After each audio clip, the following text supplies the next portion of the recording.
So we had a really great showing on March 4th. A couple of you were there. That was very positive. A couple of my students were in there, a few of my colleagues, well, a lot of my colleagues.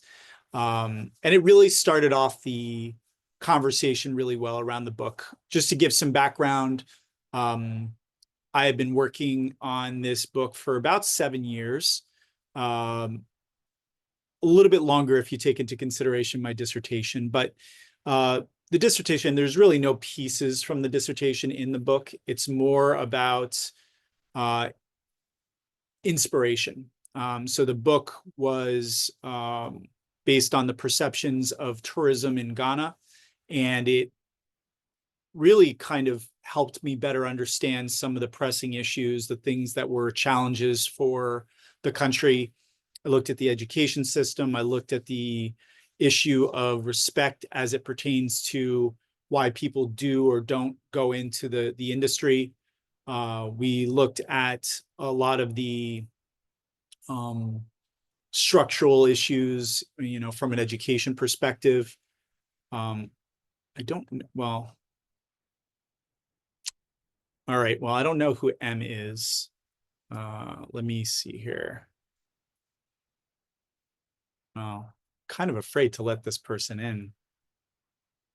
No, I'm going to take a chance, so I Do you, apologize. if you want to make me co-host, I could try to help with policing at least You're the best. Thanks, Wayne. and I'll mute anyone or cancel anyone that tries to bug out. Okay, I appreciate it. And So for those of you who are watching the recording, you're not going to see the beginning, but somebody did crash the Zoom and did something very inappropriate, which I had just, oh, I'm nervous. But there's a lot of people that are joining us that are coming in from all over the world. So um, we're just going to have to risk it here. Um, I'm nervous with every admission, but it's okay. Wayne's on the case. Wayne's going to help me out at least for the next 30 minutes, and then they'll just give up. I hope.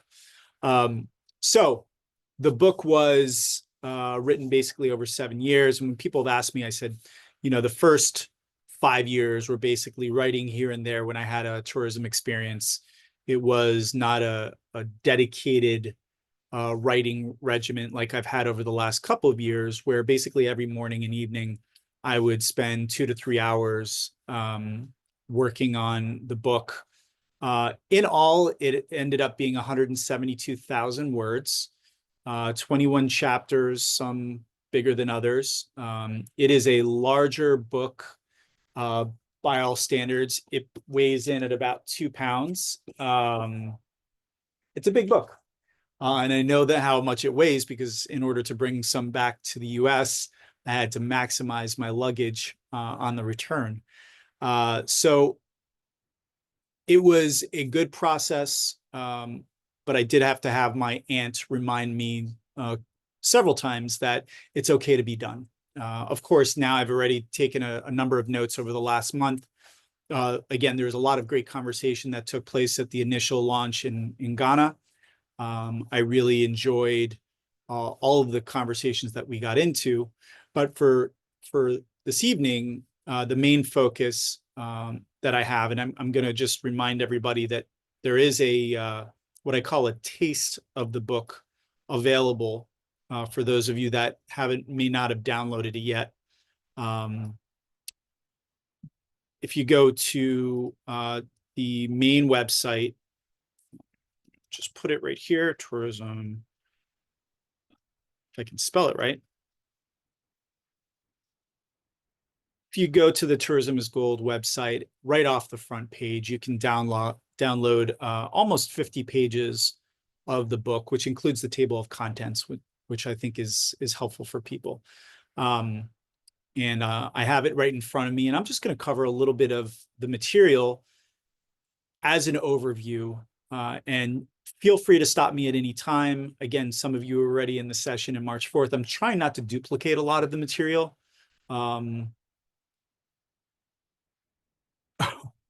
Thank you, Carrie. but I also have three things that I've written on with my Scrabble pieces over my left shoulder, which you can see part of. It's a little bit cut off, but the three things are visa on arrival, uh, profit sharing, and the third thing is water. Okay, no problem. High success. Good to see you.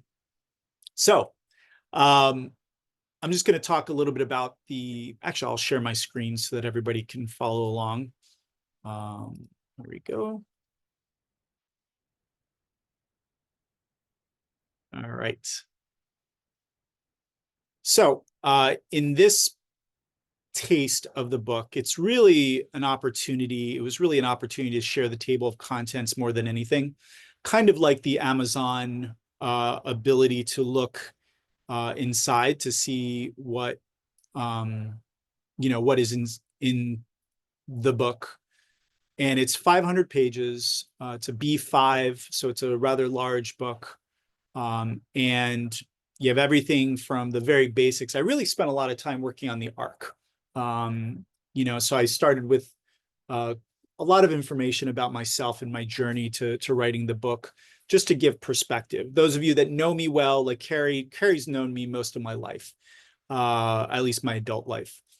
And like brother Wayne knows me really well, I think, and Edith is my oldest friend in Ghana, aside from Terry Opong, who introduced me to the country. And so I know many of you in different ways. But I did provide information at the beginning of the book to kind of give a background, why I think the way that I think. And part of that is really um, simply to say that, I'm a French American. I was born in France, grew up in the US. And so that impacts the way that I think about things.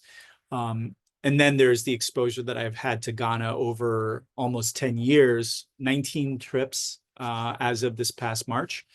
Um, no worry, Carrie. All good. And so I did that to kind of introduce things. And then the chapter 0 is Ghana, because this is a book on tourism entrepreneurship using Ghana as the lens. I just got back from a conference in Atlantic City, New Jersey this weekend, where I got to spend some time with a number of my colleagues who teach hospitality and tourism. And I was constantly explaining the book, and the definition or the explanation has never really changed. It is a tourism entrepreneurship book. So it's all the ways that you can generate revenue for a community or country. And then I just use Ghana as the lens. It's one thing to talk about theory and how something could happen, but because of my time spent in Ghana and because of the work that I do there, and the number of projects that I've worked on there, I think it was pretty useful to use for the reader to use Ghana as the lens. So, how would this work in Ghana? But that's not to say that it can't work in a number of other countries, especially developing countries that may lack in terms of infrastructure, in terms of resources, in terms of certain governmental pieces that help. But I will always reinforce the idea that I don't think there's a country or community in the world that couldn't benefit from something that's in the book.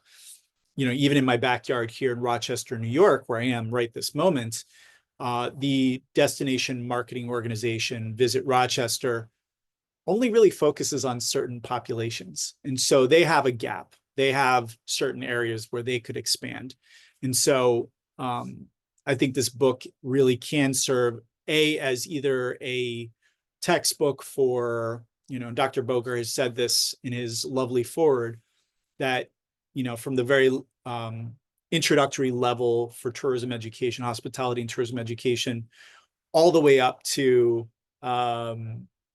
graduate study, doctoral study, the book can be a textbook for pretty much anybody along that spectrum. But almost important is the fact that the book is intended to be a blueprint, as my brother Julio calls it. a training manual for practitioners. So, my goal is for the book to be used and not just look pretty on somebody's shelf. I have a lot of nice, pretty books on my shelf. A lot of these I've never read or not read fully. Um, I want this book to be used and abused, dog ears, notes, etc. There are worksheets in the book. And, so I think the printed copy is going to be a little bit more useful to some people, but I'm also going to provide opportunities for people to download worksheets if they get the electronic version.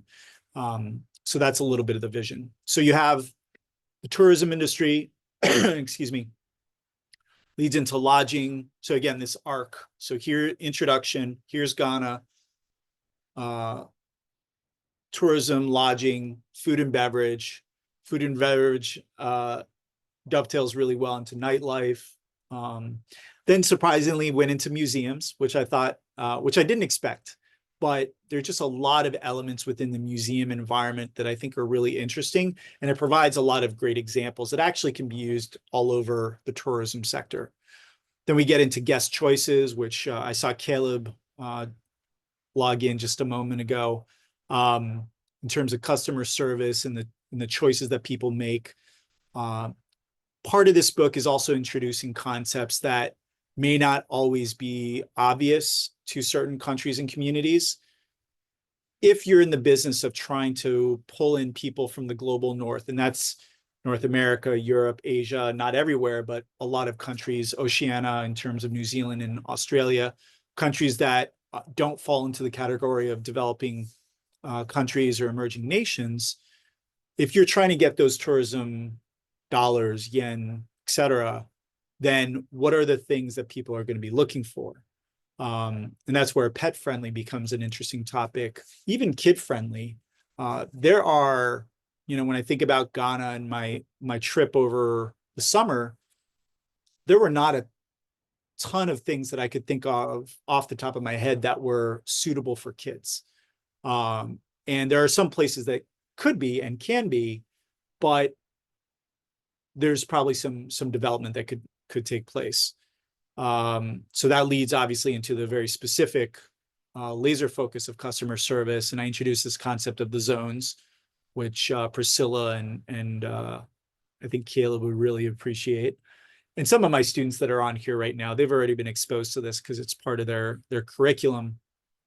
Then we get into marketing, which I don't cover everything, but I introduce certain concepts. Again, this is not a catch-all book. Oh, Caleb, you're writing on the screen. That's hilarious. It's not a catch-all book, but it does cover a lot of little details that are helpful for people. And I also encourage people, the readers, to look in other places. Here's a concept that this book covers really well, for instance.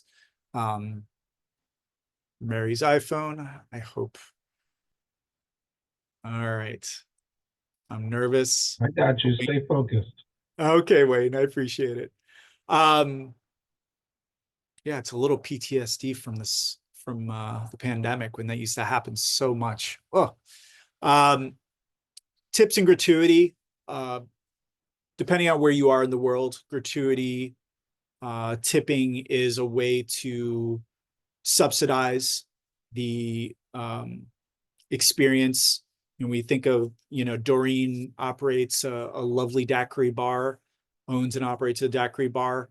When you think about an operation, food and beverage operation, something in the service sector, are you counting on gratuity to be able to compensate your staff properly? And depending on where you are in the world, tips are either a good thing or a bad thing. They're either encouraged or discouraged. And I have a note, I have to make a little bit of an edit in the electronic version of the book to say that there are some places where, it's actually insulting to tip the staff because they are paid a fair wage. And so I get into a lot of the history, or a little bit of the history, and then I talk about the actual implementation of tipping policy and how that can work within a different environment. talk about event tourism, maker tourism, niche tourism. Again, I don't cover everything, but I cover a lot so that there is enough of an overview so that people can generate some ideas. Um, this might have been a little surprising to some people, but there is an entire chapter that talks about study abroad and languages.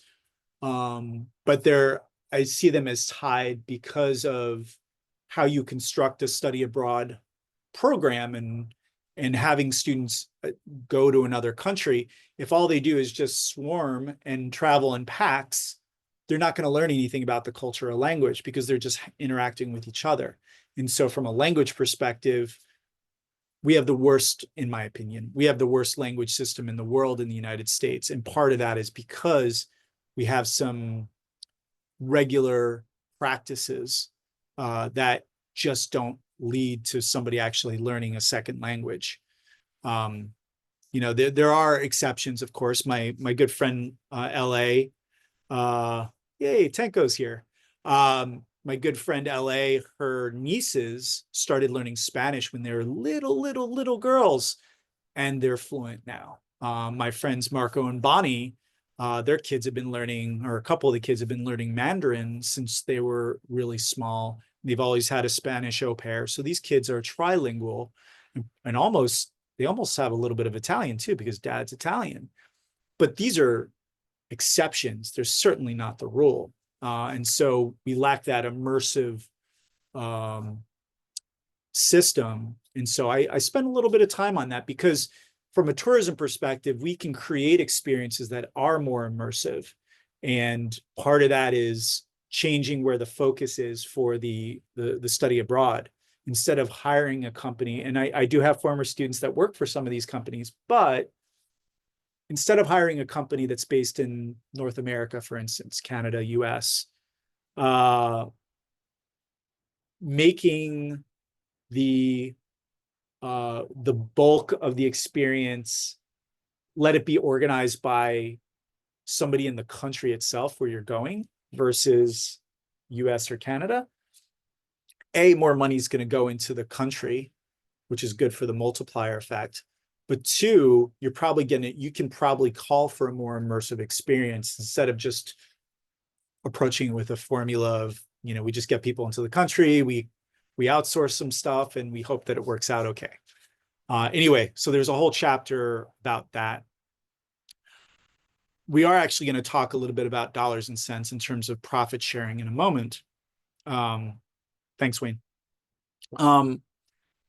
But there is a chapter in terms of dollars and cents that talks about different revenue streams, how we operate, some ideas of how to generate new revenue. And then we talk about economic development, different types of investment, which I know when we talk in Ghana, everybody's talking about finding somebody to invest. And it is nice, but it is, I would advocate that it's better for people, no matter where you are in the world, to start small and grow rather than wait for somebody to come around and invest in your concept. Obviously, if you're going to build a resort, or if you want to build a resort, you may be, let's say that, Robert has family that has, 50 acres on the water. Yeah, that's different. You want to look for an investor who might be able to come in and build a resort. But if you're trying to operate a tourism site, you don't need a whole lot of investment to make it work.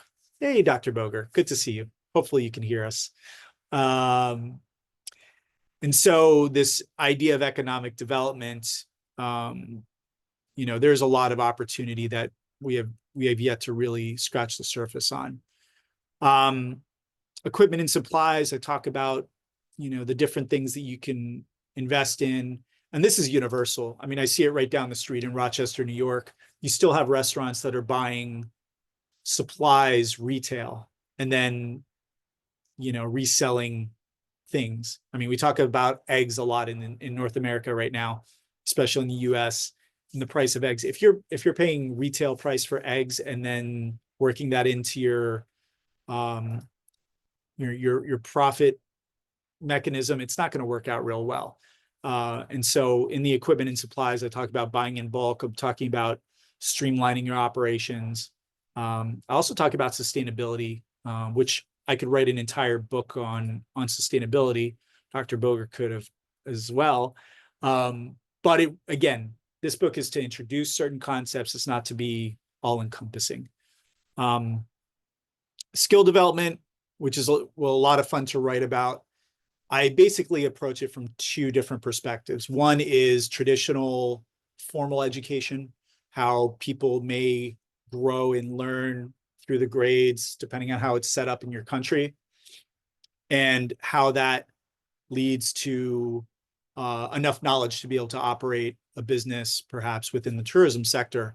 But I also talk about the classic education system, which is probably best illustrated by chefs in all parts of the world. You don't necessarily go to school, but you come up. You start out as a dishwasher, and then you're working on as a porter, and then you move up, and you're starting to do prep, and you work your way into becoming a chef at some point. You know, you didn't go to the Culinary Institute of America, you didn't go to Johnson and Wales, you didn't go to any number of culinary schools, but you know your stuff because you came up through the classic system. And so I address that from a skill development perspective. It can work in other areas, not to diminish what I do or what Dr. Boger has done most of his life in terms of higher education, formal education, but there are ways to learn that don't require tuition or fees. And part of that, what I usually say is, you know, lower the number of cat videos you're watching and instead learn something new from a podcast or a video and grow from it. So there's a chapter on that. Disaster management, obviously, having been through the pandemic, a lot of businesses in the hospitality and tourism industry, some survived, many did not. And that is unfortunately a lesson that a lot of people had to learn, and we're going to see the effects of that for at least the next few decades. But one thing that it definitely reinforces is this idea of being proactive versus reactive. And so I spent a lot of time talking about that. And it's not funny, but ironic, I guess. We talk about active shooter in this chapter, and I actually had a situation on campus today with somebody that was not supposed to be here, and police had to be involved. And, you know, how do we manage that as a tourism sector? Technology, I know one of Dr. Boger's favorite chapters. I tried to do as much as I could to provide a little bit of a spark, to give a little bit of a glimpse of what we may see in the next couple of decades, especially around augmented reality and virtual reality. You know, remember that it's at a certain point in history, the pencil was technology. We think about early days of a calculator or, you know, the first computers. Technology is an accelerator. And so I really tried to focus in on how the technology that we know about, is going to change the way that we do things in the tourism sector. And so that's a really fun exercise. And the reality is there's stuff that's out there that we're not even aware of. But I'll always reference, I think it's Jules Verne, if you're familiar with his writing or his stories. If you look at science fiction, you will very often come across things that are predicting what we're going to have in the future. You think of the Jetsons, you think of other science fiction that's out there, movies, TV shows, graphic novels. Very often they've predicted what technology we would have in the future. So, you know, pick up a graphic novel or a comic book or watch some anime, and you're going to see some things that will likely come to pass in the future. The last couple of chapters really start to hone in on Ghana specifically. And that's when I talk to my colleagues, you know, if you're going to focus on any chapters for your class, you know, it's the middle part that's probably going to be the most relevant. But part of this is supposed to be a training manual uh, for the tourism sector, no matter where you are in the world. And if you think about specifically Ghana, I put forth some ideas about how the country can prosper. Somebody said this the other day. Uh, it could bring in more revenue than cocoa, or oil or gold in the country. But a lot of that requires infrastructure. A lot of that requires a different approach from the government. Um, and my last couple pieces get into this idea of what are we looking for all the way through 2050. So that's an overview of the chapters. Again, 21 chapters. There's a lot of acknowledgments in here. There's a beautiful forward from this gentleman, Dr. Boger, which I really appreciate. He said some very nice things. And again, this TIG Taste is available right through the Tourism is Gold website, right off the front page. And I'm already making the commitment that anybody who participates in these things, I will, at least some of you already have the book, but I do want to make sure that you have at least an electronic copy of the book when it publishes. So make sure that you have RSVP'd or let me know. I'll try to keep track of everybody that's been here. I'll take a screenshot at some point. And then, there's a few sections that are in the taste. There is chapter 0, which talks about Ghana and gives some pieces. And then I get into some sections that I thought were pretty interesting. But I want to stop there for a second, and I'll leave the multiplier effect on the screen. I would love to invite any of you that were able to attend the March 4th launch. And I think most of you have the book. Are there any things that you've been thinking about as a result, or things that you remember from the discussion on March 4th that really stuck out to you and you wanted to share with the rest of the group that's here? Many of the people that are here today, this evening, were not there on March 4th. So I'd love to invite some of that. Otherwise, I'm going to start calling on my students.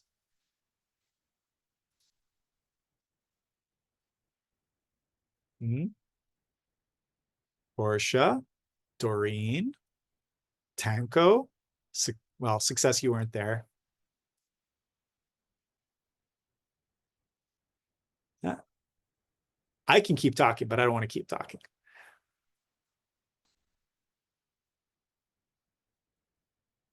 Robert, you were there. Who else was there? Sam was there, I think, if it's the Sam that I think is. Frederick was there in spirit. Edith, you were there.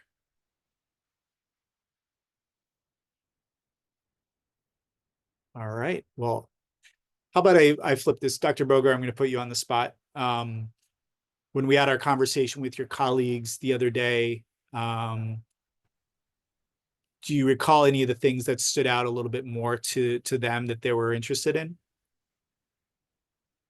Well, they, I think we're excited overall about the book in general, but because they are planning a trip coming up in November, they were very excited about the intricate details you shared about some of the potential sites and scenes that are not on the standard visitors itinerary, so to speak.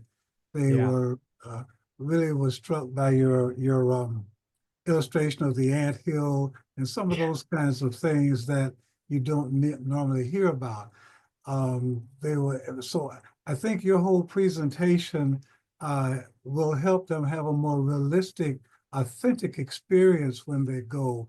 We talked about the naming ceremony and the fact that they are extremely creative, shall we say. Yeah.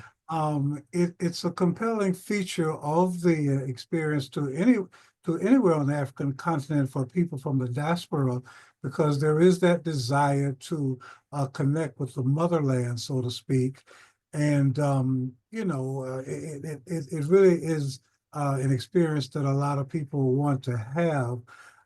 And so, as I pointed out, because you can at least, if the day of the week you were born, at least that part of it can be authentic. Now, the rest of it is going to be obviously fairly creative. But as I said, your comments primarily gave them that. And then you mentioned as well that because of the openness and friendliness for the most part of people in and out of the tourism sector, you are likely to have an authentic experience if you get out and meet people. I think I had a question about trying to connect with specific tribal groups and that sort of thing.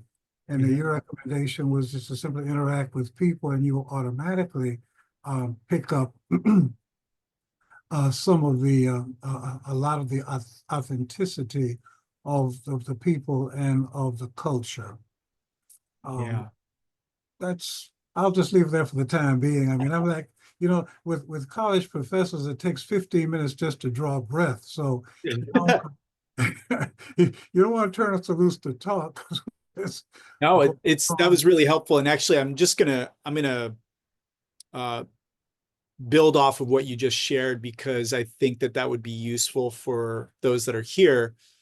So the anthill or termite hill, I use as an example of something that is very common in Ghana, but that most people coming from the US are likely, for instance, the US, one of the many populations, may not have ever seen that in their lives.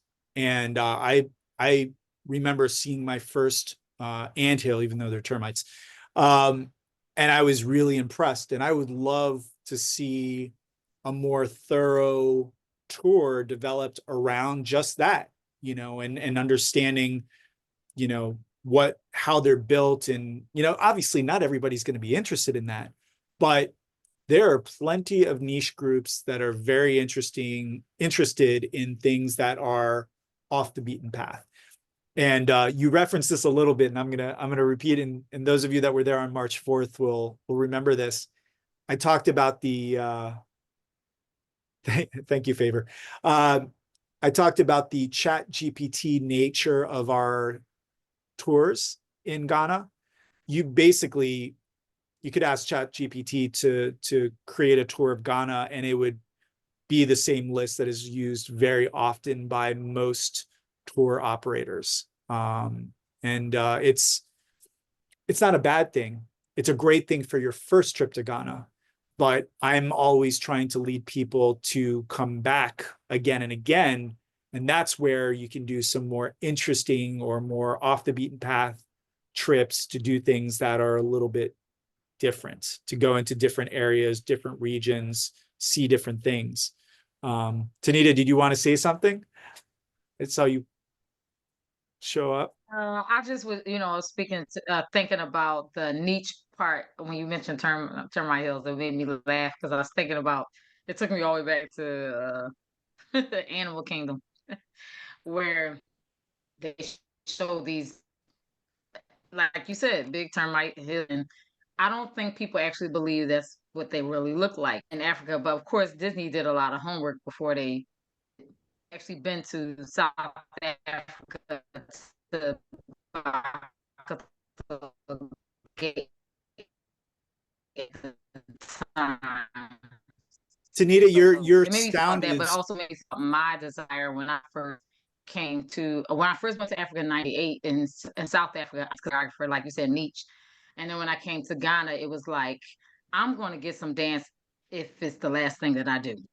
And it took me, just like you said, I was like the first thing I said when I got there. It also took me a minute. It took me to just get involved outside of the group that I was with.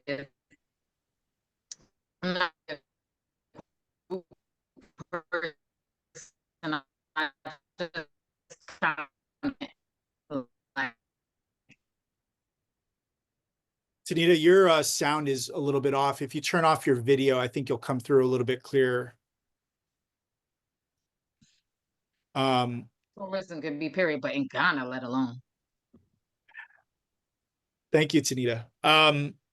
So I think there's an unlimited list of things in every country or community, pretty much, that is normal to the people that are there, but not normal to anybody that comes to visit, unless you're maybe from a neighboring country where, obviously, if you're coming from Benin or Togo and going to Nigeria or going to Ghana, it's not going to be that different in some ways. If you're thinking about, you know, the ground, the earth, plants, there's going to be some similarities because it's the region. But, you know, you bring somebody in from another continent and they might find some similarities, but there's some things that might be completely different. And so the hard part there is finding a way, one, figuring that out, taking note of it. You know, if you're, for instance, if you're a driver or if you're with a group and you're driving through Ghana, let's say you're on your way to Kumasi and you see something on the side of the road, or your guests see something on the side of the road and make a comment and they're in awe of something that they saw, make that note, because that's something that is beautiful or interesting that you might be able to build a little bit of a branch off of your tour concept with. You know, if somebody like, and that's how I was in a van and I saw an anthill, and these things are 7 feet tall in some cases. And yes, if you're Ghanaian, you've grown up with them, they're in your backyard, you've always seen them. But somebody who has never been to Ghana before or never been to the continent, there are places where you have big anthills, but not like that. And I just use that as an example. There's a bunch of things. I also talk about getting a haircut in Ghana. It's a very different experience than being in the US, you know, and that's just my own perspective. There's something else that you said, Dr. Boger. I'm trying to remember. Oh, the naming ceremony. And to bring everybody else into this, it was shared, and I will reshare here, that a lot of visitors who come to Ghana want to participate in a naming ceremony. It comes up pretty often. And apparently, and I'll say allegedly, maybe even, there are a number of these things that have been created that are not quite authentic. And it's kind of like creating an experience with a lot of creative license. It's adding a little bit of theatrical elements to something that might be different, or replacing certain parts of something that is very traditional with pieces in order to make it a little bit substantial, but it may not be the actual ceremony that goes on. And so I'm just sharing that, and I appreciate Dr. Boger for mentioning it. We have creative license to do things like that, but we should also be honest with our clients if what they're getting isn't quite the real deal. But this also coincides with very often this want to try to make as much money off of our clients as we can. Their one and only trip to the country, and so that's a hard struggle. It's like, I want to make more money, but I also want to be honest with my clients, and so you find a middle ground. I think. And the last part that I'll say, and then we'll move on. I think there's some other people that want to ask some questions. I'll get back to that in a moment, Andrew. There is, in terms of the naming ceremony, in terms of money, it's not about mommy, Tanita. It's not about mommy. I lost my train of thought now. Well, with the naming ceremony, Yeah. talk about the authenticity of it, and you know, a lot of them have been built up to include other items such as the purchase of kente, hopefully authentic kente, as a part of the ceremony, and and music and photographs that are then also sold as mementos of the ceremony. They have been really built out to be revenue generating, and Yeah. I think that part of it is unfortunate, when people go back and they talk about that, and then they talk to someone who really is a native of the country, who perhaps has had a real naming ceremony as a child in their village or whatever the case might be. And they say, well, I don't know where you got that from, but you you were taken, you were given something put together for tourists. So we have to be, very, very careful about that sort of thing. In the same area, though, items there are rituals that are unique that could also be brought in. For example, funerals. You don't think much about funerals, but I remember my first trip to Ghana, and everybody was dressed in red. And I said, this is actually what happened.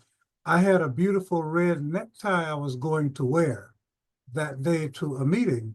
And someone said, you might not want to wear that because that is a traditional color for funerals. And so you might just not want to wear that. And then as I moved around, I saw various funerals taking place, and that's a private, personal thing, and there's a certain amount of mourning, but there's also a certain amount of ritual that would be very interesting to some travelers. And certainly the same with weddings that are an event and a spectacle of themselves. Those could be very well worked into activities and events and experiences for tourists. Yeah. And what you brought me back to my train of thought. You had asked about Yeah. how to connect with people that can give those authentic experiences. And I know there's a number of people in this room that could add some value to that question. I said, and when you had asked it the last time, I said that, when you're in Accra, for instance, and you're just interacting with people, if you get into the conversation of, how do I get, how can I create an authentic experience for my group, and how can I deliver that to them? You're basically tripping over people, and I mean that in a good way, that are from all over the country. And so everybody's got a connection to much smaller villages where those authentic experiences can take place. And there's a number of people here that are from small villages. So I think that is an important piece. And I don't think, creating a naming ceremony that is not exactly true to form is such a bad thing, as long as you're honest about it. And so as long as you do that, I think people are going to understand. Yes, Mary, you have your hand up.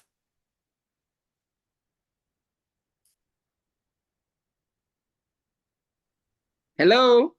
Hi, Mary. Hi there, Damien. I am so impressed, and I just wanted to take this opportunity to congratulate you for this tremendous effort. I am so thrilled reading through your works, and I'm so happy and elated to be here listening to all of this. We met in 2020 in Ghana, and you spoke so well, and your passion for tourism as a vector for the economic development of the continent has pursued its course. I'm very, very happy.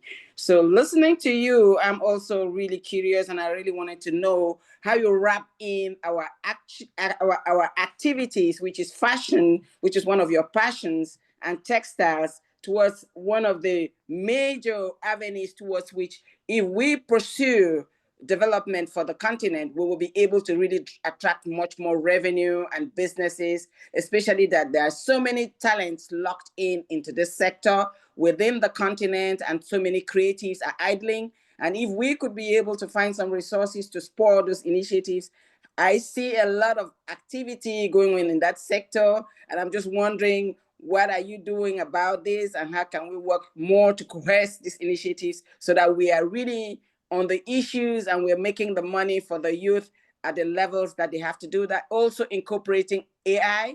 What is your vision, and what do you think we can do about this, especially that we are challenged with energy as a solution to access to AI? What do you think we could do more? Thank you for the kind words, Mary, and I promise you, it's in the book. For those that have the book, they've already seen this. There's a whole section that talks about fashion. Mm-hmm. It talks about fabritourism with the idea and I use a lot of our work, okay, as an example, Mary, Thank in terms of, following the production from the cotton fields to the runway. Mm-hmm. Oh, good. So I very much frame that as one of the perfect tourism experiences that we can create for people that are visiting. And I think that, when you see the book, you'll be very happy. And there's a small piece in there to our friend Alexis. So I made thank you sure so that much. was in there. Thank you so much. A tribute. Yes. That was so kind. That's so kind. Thank you. I can't wait for the electronic version, Damien. Jane I'll is make waiting. sure you get it. Everybody's waiting. I'll make sure you get it. And I did want to address the second part of what you asked, which is actually part A and part B. In terms of AI, I see it very much as a way to help our teams of people that are trying to recruit people in, bring people into countries. It's going to help us present a more professional, complete presence, a facade. If we think about the websites and the communications, it's going to help with translations, very much so, which is super important when you're trying to speak to different populations that don't speak the same language as you.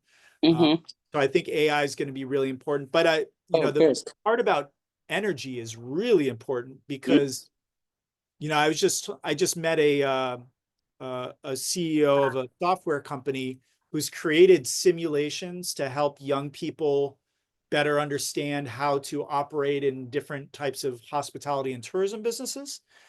But the second part of my conversation with him, which I still need to have, is it's great that you have this as a website, but is that something that's going to be too heavy for certain parts of the world? I did get him to understand that the cost has to be brought down, but we still have to have the conversation about energy, because if we could have everything that's data operate like WhatsApp, then we would be okay, because WhatsApp is very light in terms of data. Yes. But most programs, most software, most apps are very heavy. And as a result, it doesn't quite work in Cameroon or Ghana or Nigeria or other parts of Africa. Okay. So we keep hoping. So you keep working and doing the research because we are anxious. Thank you so much, Damien. Thank you, Mary. Frederick, you have your hand up.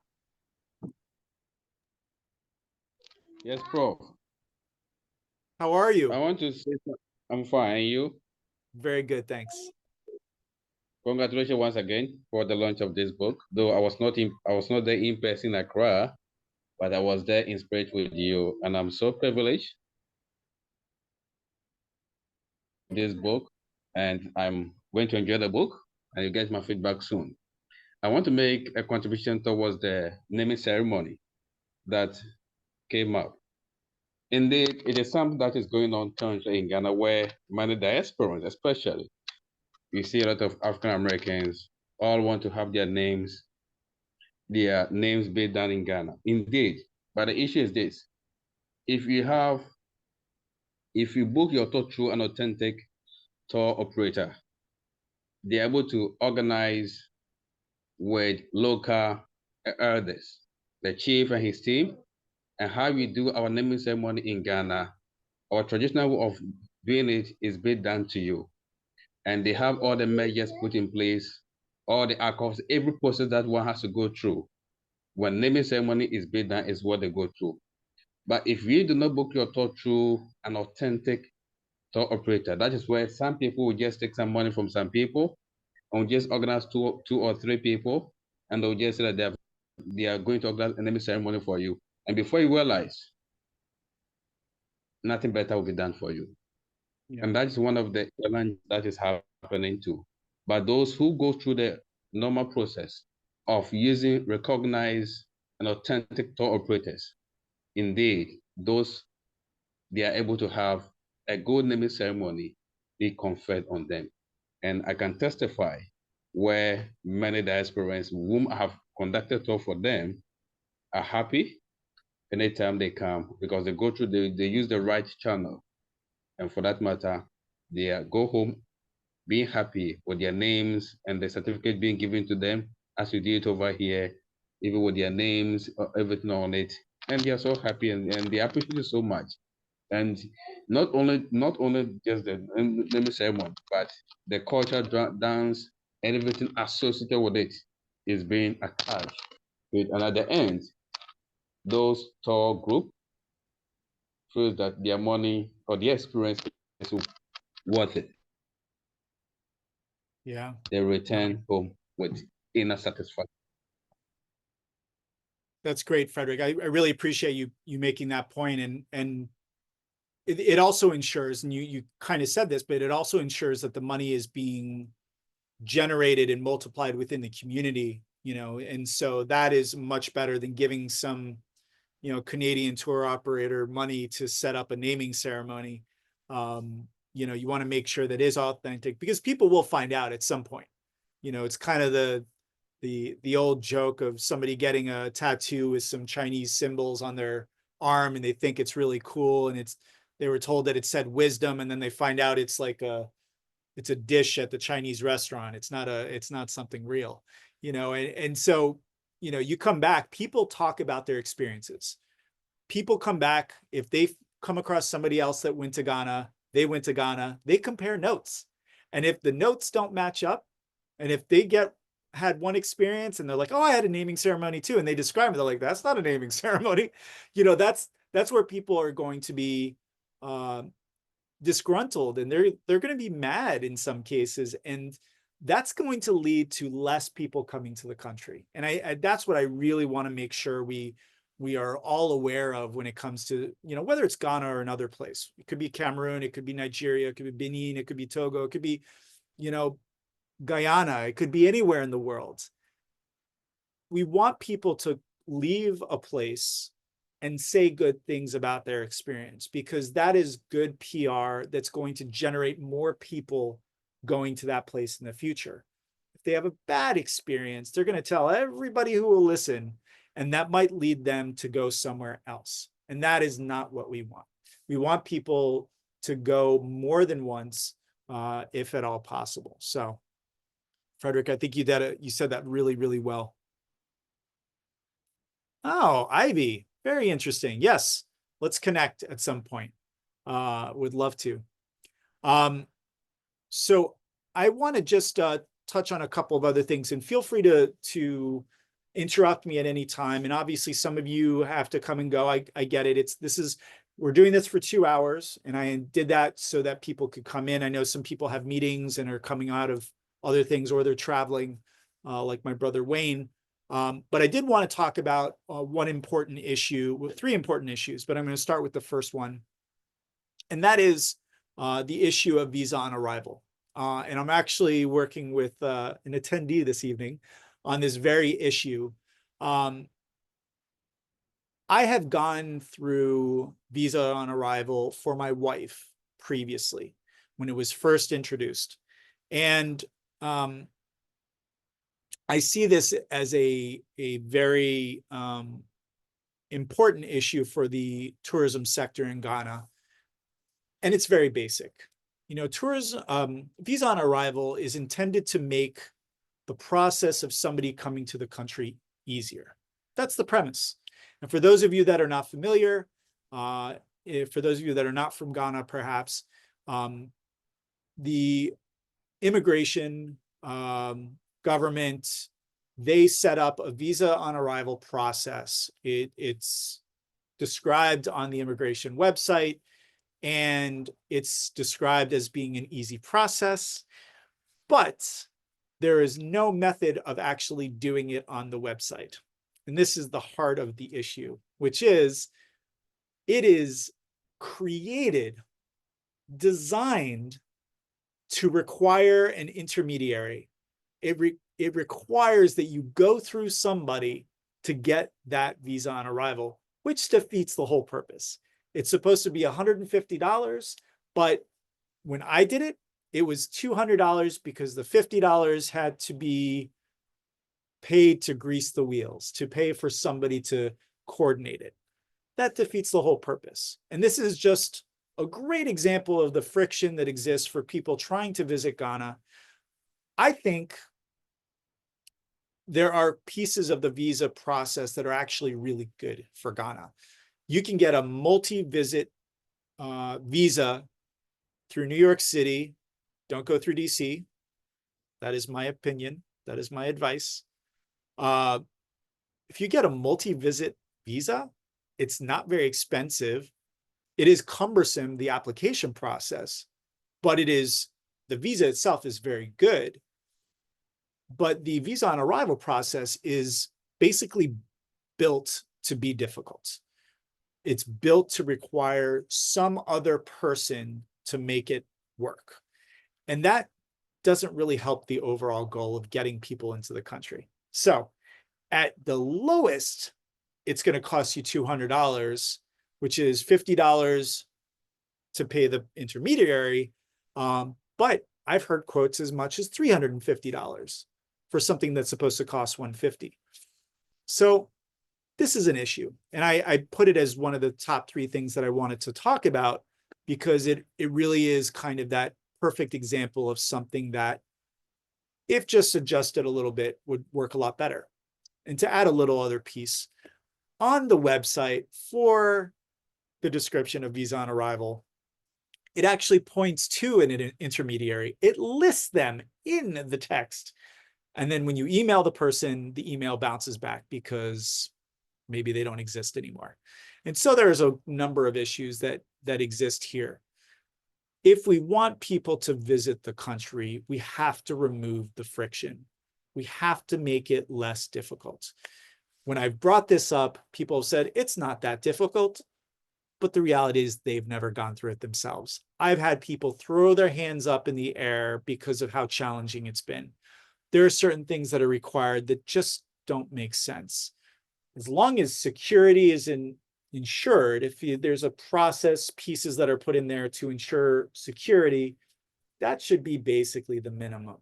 Beyond that, requiring letters and confirmations and everything else, it's probably not necessary. And some countries get this, some countries don't. And Ghana, I would put into the don't category at this point, primarily because of the visa on arrival. It just needs to improve.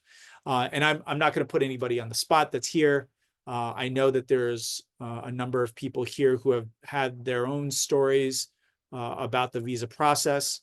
I'm very fortunate to have somebody at the New York City embassy that is always helpful and can make things work. But I hear horror stories pretty much every month from people, and it is unnecessary. It puts a bad taste in people's mouth before they even get to the country.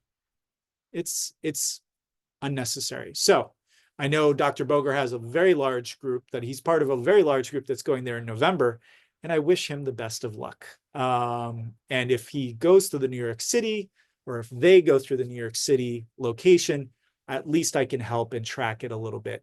But beyond that, there's a location in Ottawa, Canada. There's a location in DC, which I will always avoid. And there's somewhere in Arkansas or Oklahoma, I forget, which I still don't understand. But it's unnecessary. If anybody wants to comment on that, they're welcome to. But if not, I will move on to the next thing. I will say that there's an overriding theme that I talk about, which is friction, and removing as much friction as possible to get people into the country. Yellow fever is one thing, you know, you need to get your yellow fever shot. Totally get that. You know, other things, yeah, I mean, we just have to, part of it, the biggest thing is we have to stop looking at things from the perspective of what we think is the case. Unless you can be empathetic, it's hard to truly understand what people go through. Tanita, you want to add something to this? Yes, I am presently going through the issue of the visa on arrival situation. And the saddest part is the person sent their visa. I had never had this issue before. I had been coming to Ghana since 2016, and I had been sending it to the DC office. Before 2020, I have to admit that I was hiring a carrier to go directly to the embassy, drop off the stuff, and pick it up so that we knew it wasn't sitting on someone's desk. But I never had a situation where someone's passport was lost. This passport was quote unquote lost, and FedEx actually has a signature saying this particular person signed off on it, which is ridiculous. But what I want to say is that, to sum it up, is now this person has paid for a visa shipping, overnight shipping. So already $300 to add a visa onto the current passport. But now she has to get an emergency passport. So we're paying another $250. So now she spent $500, and now she has to go through the visa on arrival process to spend an additional $200 to $300 to get a visa. Well, by the time she gets to Ghana, which she's now going to, and she's someone who is a resident also of South Africa, she's going to compare. She's going to automatically compare. And all of the wonderful things I've been saying about Ghana, well, that just went out the door. Because now she's going to have her classes are already going to be colored before she even gets here. And I have experienced some really great had really great experiences with getting a visa on arrival in Turkey, where you just literally go the same day from the airport. You go and you get it. And if Ghana and any of the other countries that have it this way, it would be so much more, like you said, impactful. So much more money would come into Ghana if you could get a true visa on arrival process. If you could literally go up to the window and pay the money and get into Ghana, Ghana would just, on visas alone, it would be amazing. Because that visa process, when people have to choose between somewhere like Ghana and somewhere like South Africa, they're going to choose South Africa because they don't have to have a visa. So it's just, one more thing. Yeah. Yeah. I appreciate you saying that. And it's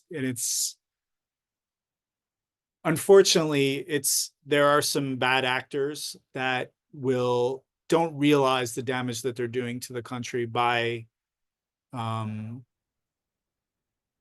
just trying to make an extra buck on the side. And it's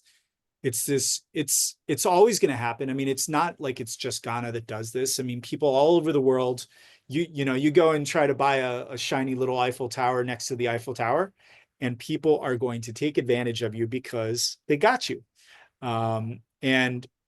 Unfortunately, some things people expect and some things people don't expect.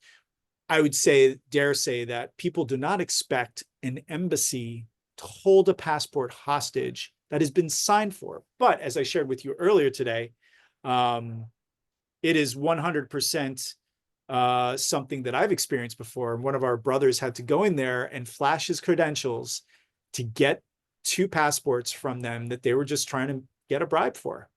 I mean, just call it what it is. And that is really unfortunate. That just, it makes no sense. But friction, let's just call it friction. It's unnecessary. And I'll repeat this because I think it bears repeating. Everybody that is connected to the tourism sector, and I say connected, dotted line, straight line, whatever, anybody who's connected to the tourism sector in Ghana can impact positively or negatively the experience of a visitor. The driver who picks somebody up from the airport is generally the first or second face that somebody sees, beyond all the people that are outside that crowd you when you come out of the baggage claim. If you're working at a restaurant, if you're working at a hotel, if you're at one of the stores on Oxford Street in Nosu, I mean, everybody has an impact on the tourism experience. And for those of you that were there on March 4th, we had one of my fraternity brothers who shared very specifically the impact that police have had on him and his friends and his crew. And he works for an airline, and he's there every single week, and he's been stopped 11 times. And not just an easy stop, like the hard stop where you're pulled out of the car, you have to empty your pockets, the whole thing. It's happened to me 3 times, and it just happened just this March. And it does so much damage. I know people that will never go back to Ghana because of the experience that they had. And it's unnecessary. It really is unnecessary. But again, they don't necessarily see that it connects to the tourism industry, and they don't see long range how it hurts the country. So it's that line of sight approach. So try not to be on a soapbox, but this is all one big soapbox.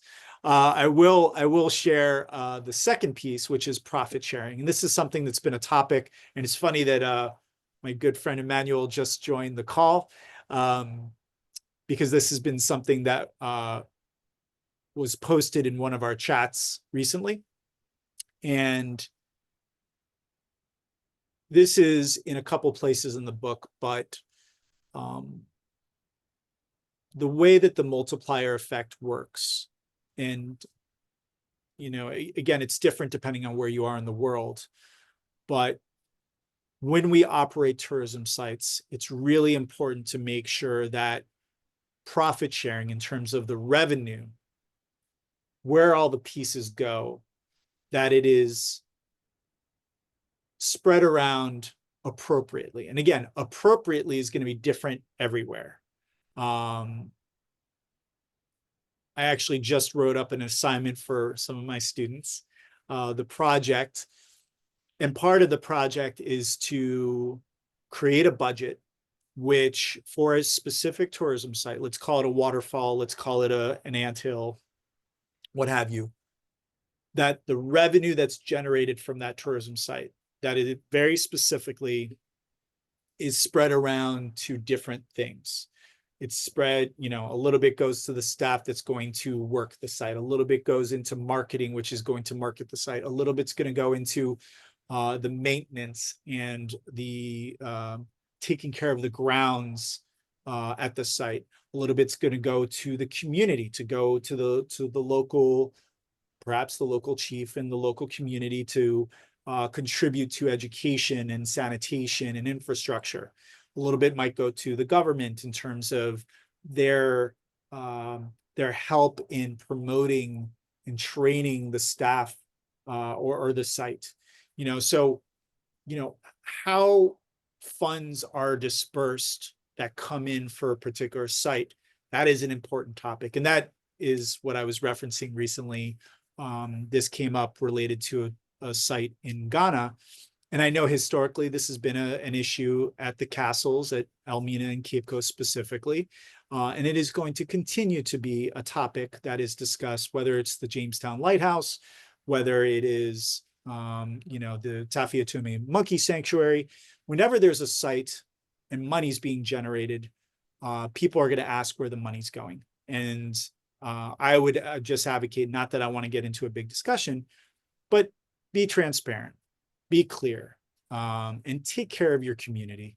The thing that I know, I hope that it has changed, but I know from government to government to government, things can shift quite a bit in every country, especially ours here.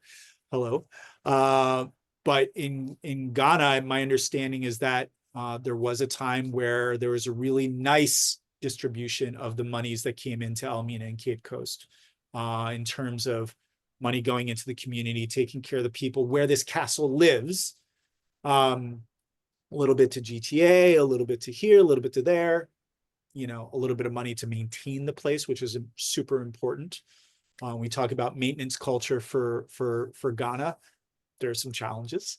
And, you know, again, things shift. And so I know that there was a time not too long ago where the community in Cape Coast, Elmina, and maybe one more than the other, they were not very happy with the distribution. And I don't know where it stands right now. All I'm saying is this is something that's addressed in the book. And this is something that if you're developing a tourism site, that it's something that you want to pay attention to. It's something that you want to be transparent about. And if you're not putting money back into the site itself to do maintenance, then your site's not going to last very long. Even a castle which is built as a fort, if you don't take care of it, it will wear away. And I look to the Jamestown Lighthouse. It may be closed for various reasons, but my understanding is that it's not safe. And as a result, it's closed. If part of the money that's generated through tours in that area went into maintaining the Jamestown Lighthouse, we would have a lighthouse that people could visit, more revenue that could be generated because it's more of an experience to be able to go up in a lighthouse. You know, it's a missed opportunity. Again, it's a very short-sighted approach to a tourism site that could generate so much more. Jamestown Lighthouse should be gushing revenue for that community and helping that community be a lot healthier in terms of infrastructure, education, sanitation, etc. Instead, it's there, it's locked, and there's squabbles that we've heard about. If you look on TripAdvisor right now, Jamestown Lighthouse is some of the worst reviews you will see for a tourism site. And that could have been avoided. But I have optimism with the new government that there will be conversations that will lead to a better structure. I have to be optimistic. You know, I believe in Ghana. I believe in the potential of Ghana. And that is an important piece. So I'm going to stop right there. Andrew, you had a question a while back. I'm trying to remember what it was. Sorry. Andrew. Wondering if the Ministry of Culture and Art has a copy of this book and as it plans on building a tourism in Ghana. So, thanks to my friend Priscilla. Some of you know Priscilla.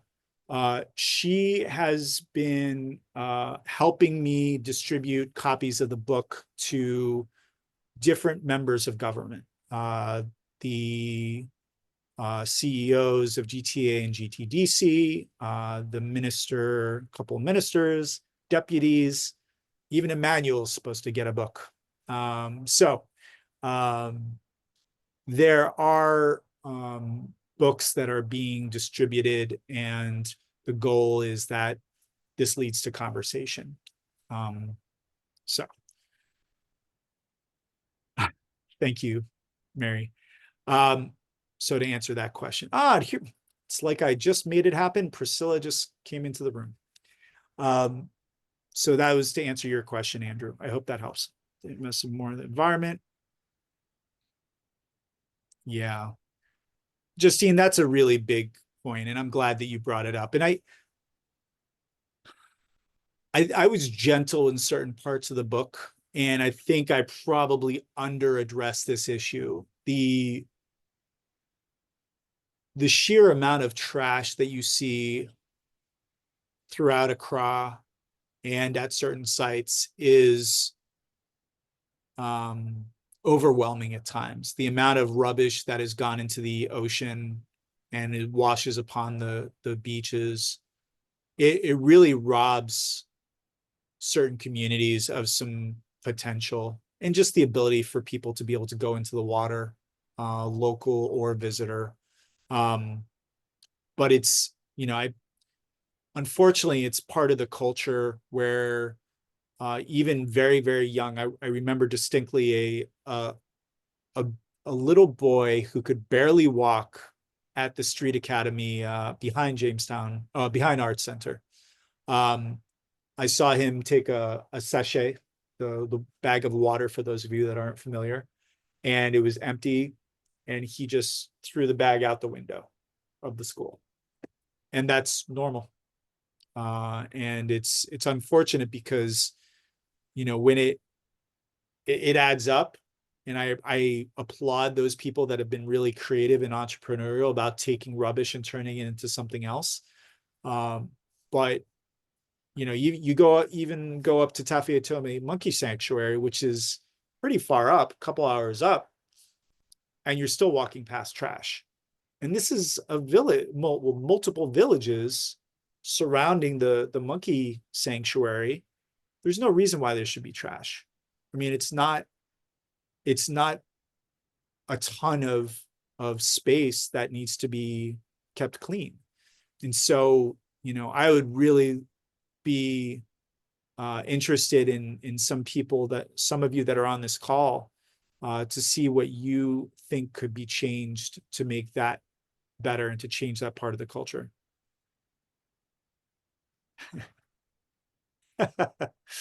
Tanita, you bring up a really good point. I will say that there is an audio version of this book that will come out.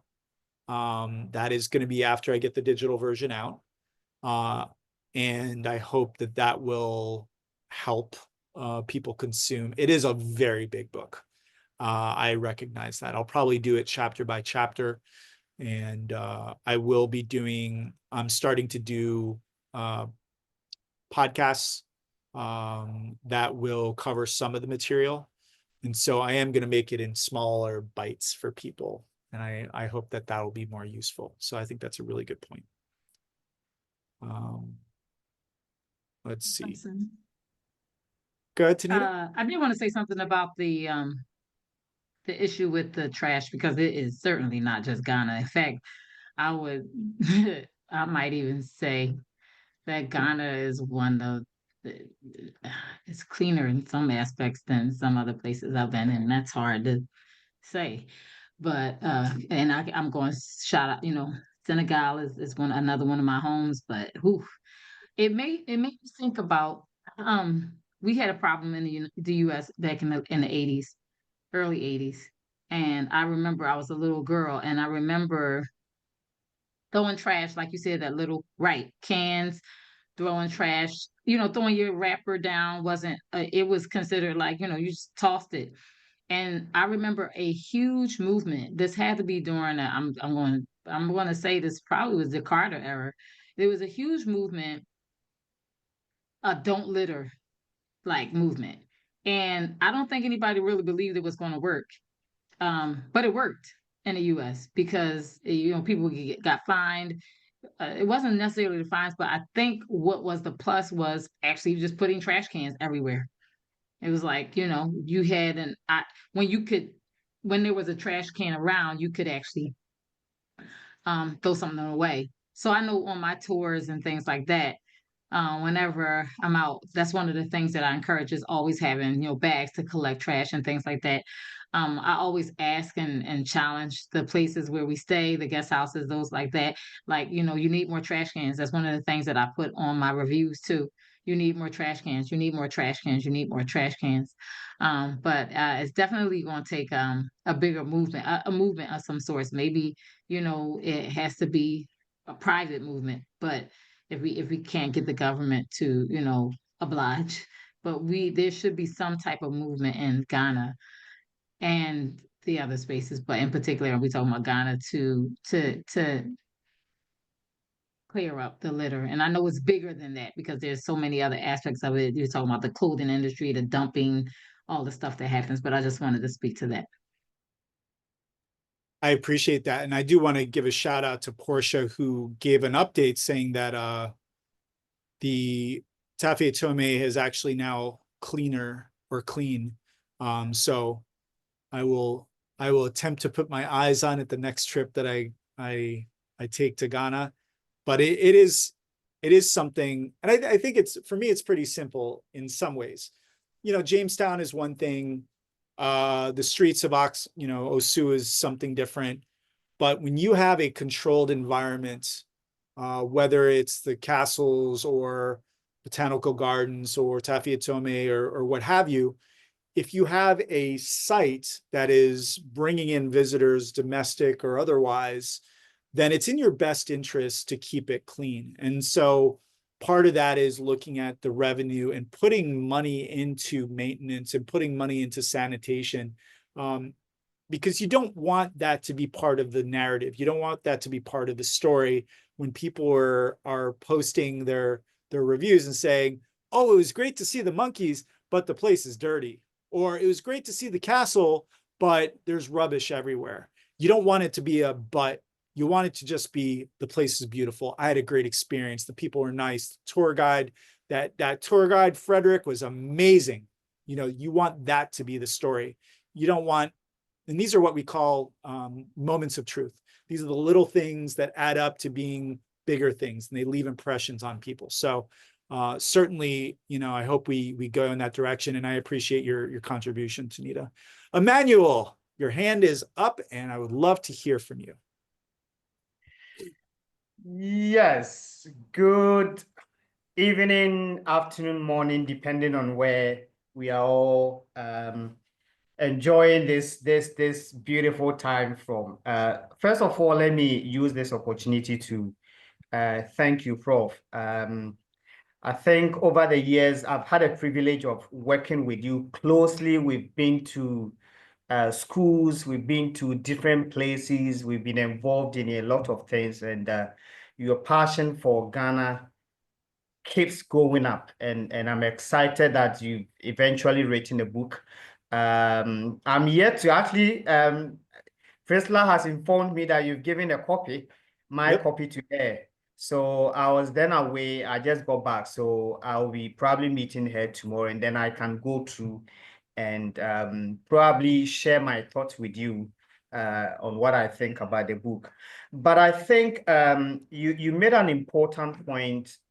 Well, you made quite a number of points, but the one that has to do with the trash, the filth, plastic bags, is sometimes when I hear it, I get embarrassed. I keep asking myself, what does it take for government and all of us to deal with this once and for all? Last 2 weeks or so, I was in Germany, and before I went, I had a team that had come to Ghana. We've been talking and looking at investment. So I was supposed to go and engage them.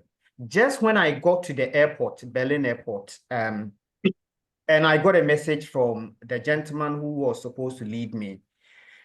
The message is simple. The German people are not ready to invest in Ghana because of when they came to Ghana in December, what they saw, the trash, the filth, they are not ready unless Ghana is willing to do something about it.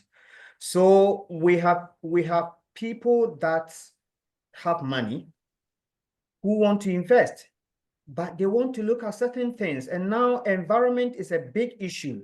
Sustainability is a big issue for investors. How communities are also participating in tourism, how they are also benefiting from tourism is also one of the reasons they would like to invest in a country. So I want to go back to what I think Tanita mentioned, that we need a movement. We seriously need a movement to actually push government. I don't know why certain things cannot be done.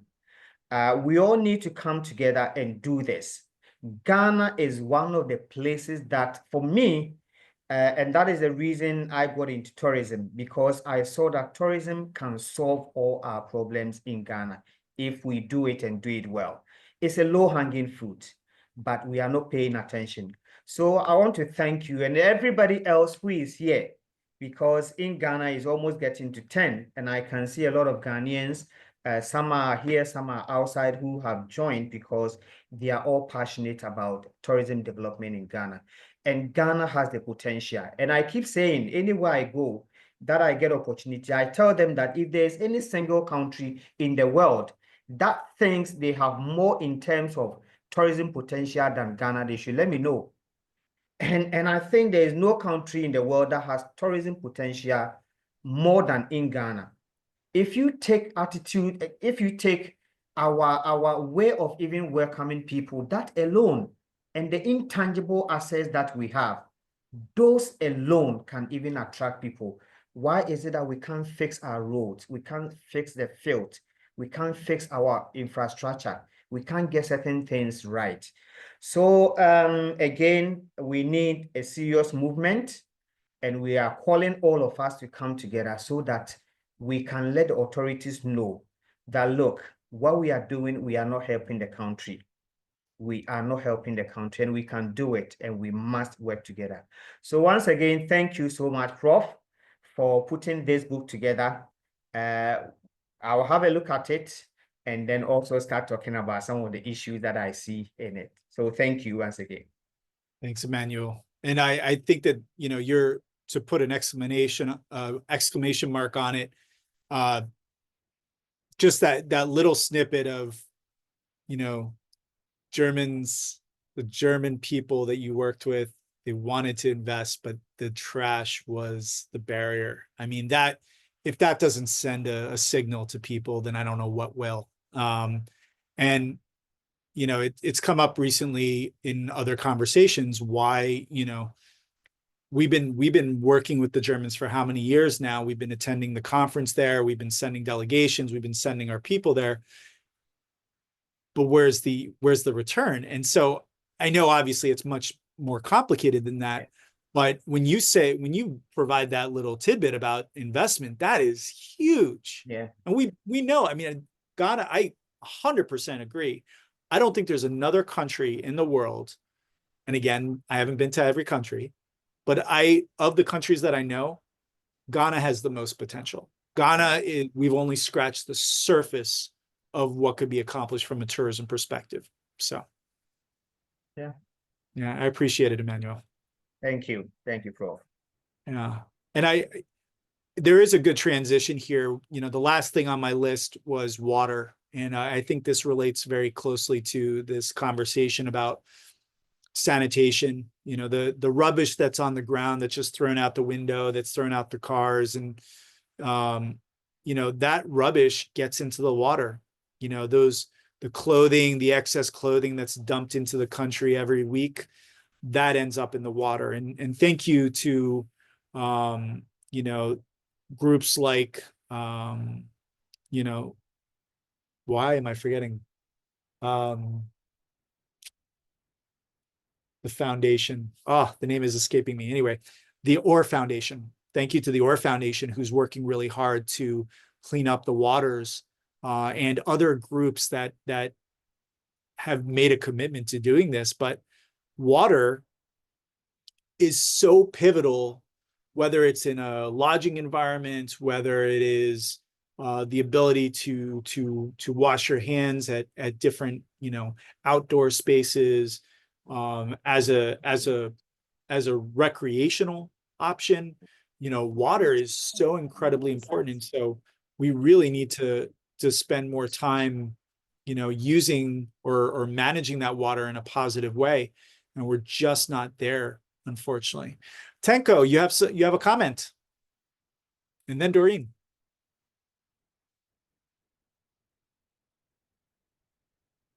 Tenko. Oh, we lost Tenko. All right, Doreen, you're up. Hi, Prof. So I'm just trying to, I don't mean to divert from this conversation we're having about sanitation and sustainability, but then I do remember you talking about you know, how there's been a decline in tourism from people from the diaspora, especially Black Americans and other people who seek to connect to their roots and things like that. And I have seen that also in my line of business. I do not see some of my repeat customers anymore, excuse me, because of all these issues that we've mentioned. So it all comes down to everything, the visa, the cleanliness, the police, all of that. But then I wanted to just talk and just maybe bring up this discussion about how to just generate income, because I'm talking from a business perspective. Because, I have seen a decline in my business. I mean, like I mentioned. And again, like you mentioned, during COVID, when there was a decline in tourism because nobody could go anywhere, other people were thriving, but then the tourism industry wasn't doing as well because obviously we couldn't go places. But now we are able to go places. However, because of certain things, we still are not able to capitalize on our resources like we're supposed to. And I remember you mentioned things like agriculture, doing the whole exchange programs and bringing people to work on your farm, and all of those things that would help any business owner pretty much generate income while being passive at the same time. So it's like you're not putting too much money, like you mentioned about investments. You're not relying on somebody to come and invest in your business, but then you using the tools at your disposal to be able to bring people in from around the world to be able to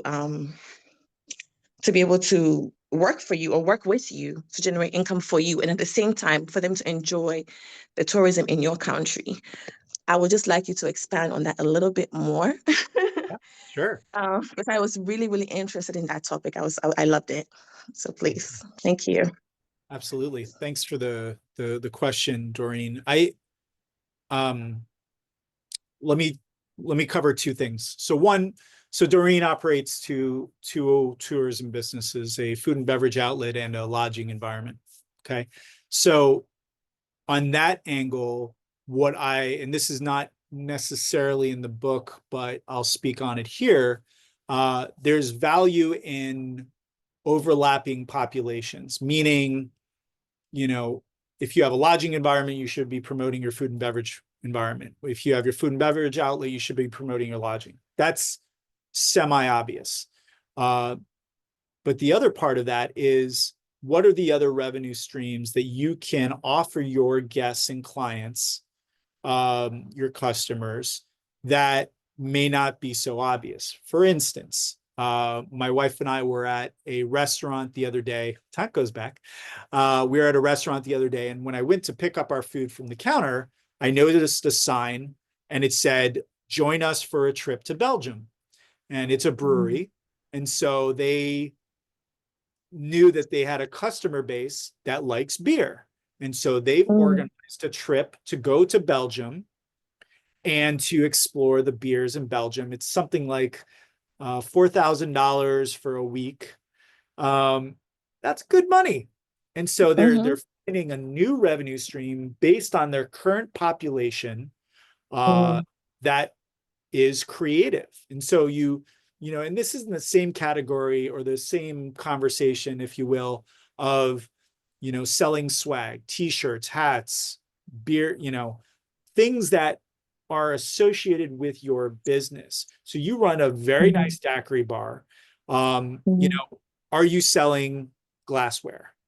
Are you selling miniatures or prints that match some of the artwork that is on your walls as murals? Are there elements that you have, and I haven't been to your lodging environment, but are there things that can be seen as extensions to your business that can bring in new revenue? And so that's part of what, and you always have access to me, Doreen, so we can always have further conversation. The other part of your question, and then I'll get to Tanko, is, just to be honest, Ghana has all of their eggs in one basket, basically, and that is the diaspora. That is all the focus, that is all the marketing, and what's worse is that there's a belief that the marketing that's being done is generating the diaspora coming in. And I would argue that it's not. I would argue that it keeps it going a little bit, but it is history that's really driving the diaspora. It's Ancestry.com, 23andMe, which is a whole other topic. It's the BBC stories and this stuff. And granted, GTA and other entities are helping with this, but my belief is that we're ignoring most of the world. Right, And true. as Emmanuel said before, incredible potential, beautiful country. We have everything in the country, and we're not tapping into most of the populations. I'd say 99% of the populations that are out there. We don't go after Spanish speakers. We don't go after the French. We don't go after Asia a little bit, but that's more business. And so what are all those amazing pockets of experiences and sites that could be marketed a little bit differently to different populations? And I provided this example on March 4th at the launch in Accra. You know, the slave castles, yes, they're absolutely a perfect target for the diaspora. Makes total sense. But what about the Portuguese? And it's a very, you know, niche population, if you will, but it's a big population. They have money and they have time to travel. We're not going after the biggest travelers in the world. We're going after the diaspora, but do we really have to? And that population is tapering off. A lot of that story has already been told. You know, people are coming back and they're like, oh, I went to Ghana. No. Oh, yeah, I went to Ghana too. Okay. It's not as cool anymore. And when it comes to December, and I heard this on March 4th very loudly, Nigeria's kicking our butt. They're marketing more. They're the new hotness in terms of December. So we have to change something. And so and this is in the book, and I can't wait till you read it, Emmanuel, but we have to get to a point where private and public, you know, government and different organizations are creating real call centers and going after different populations.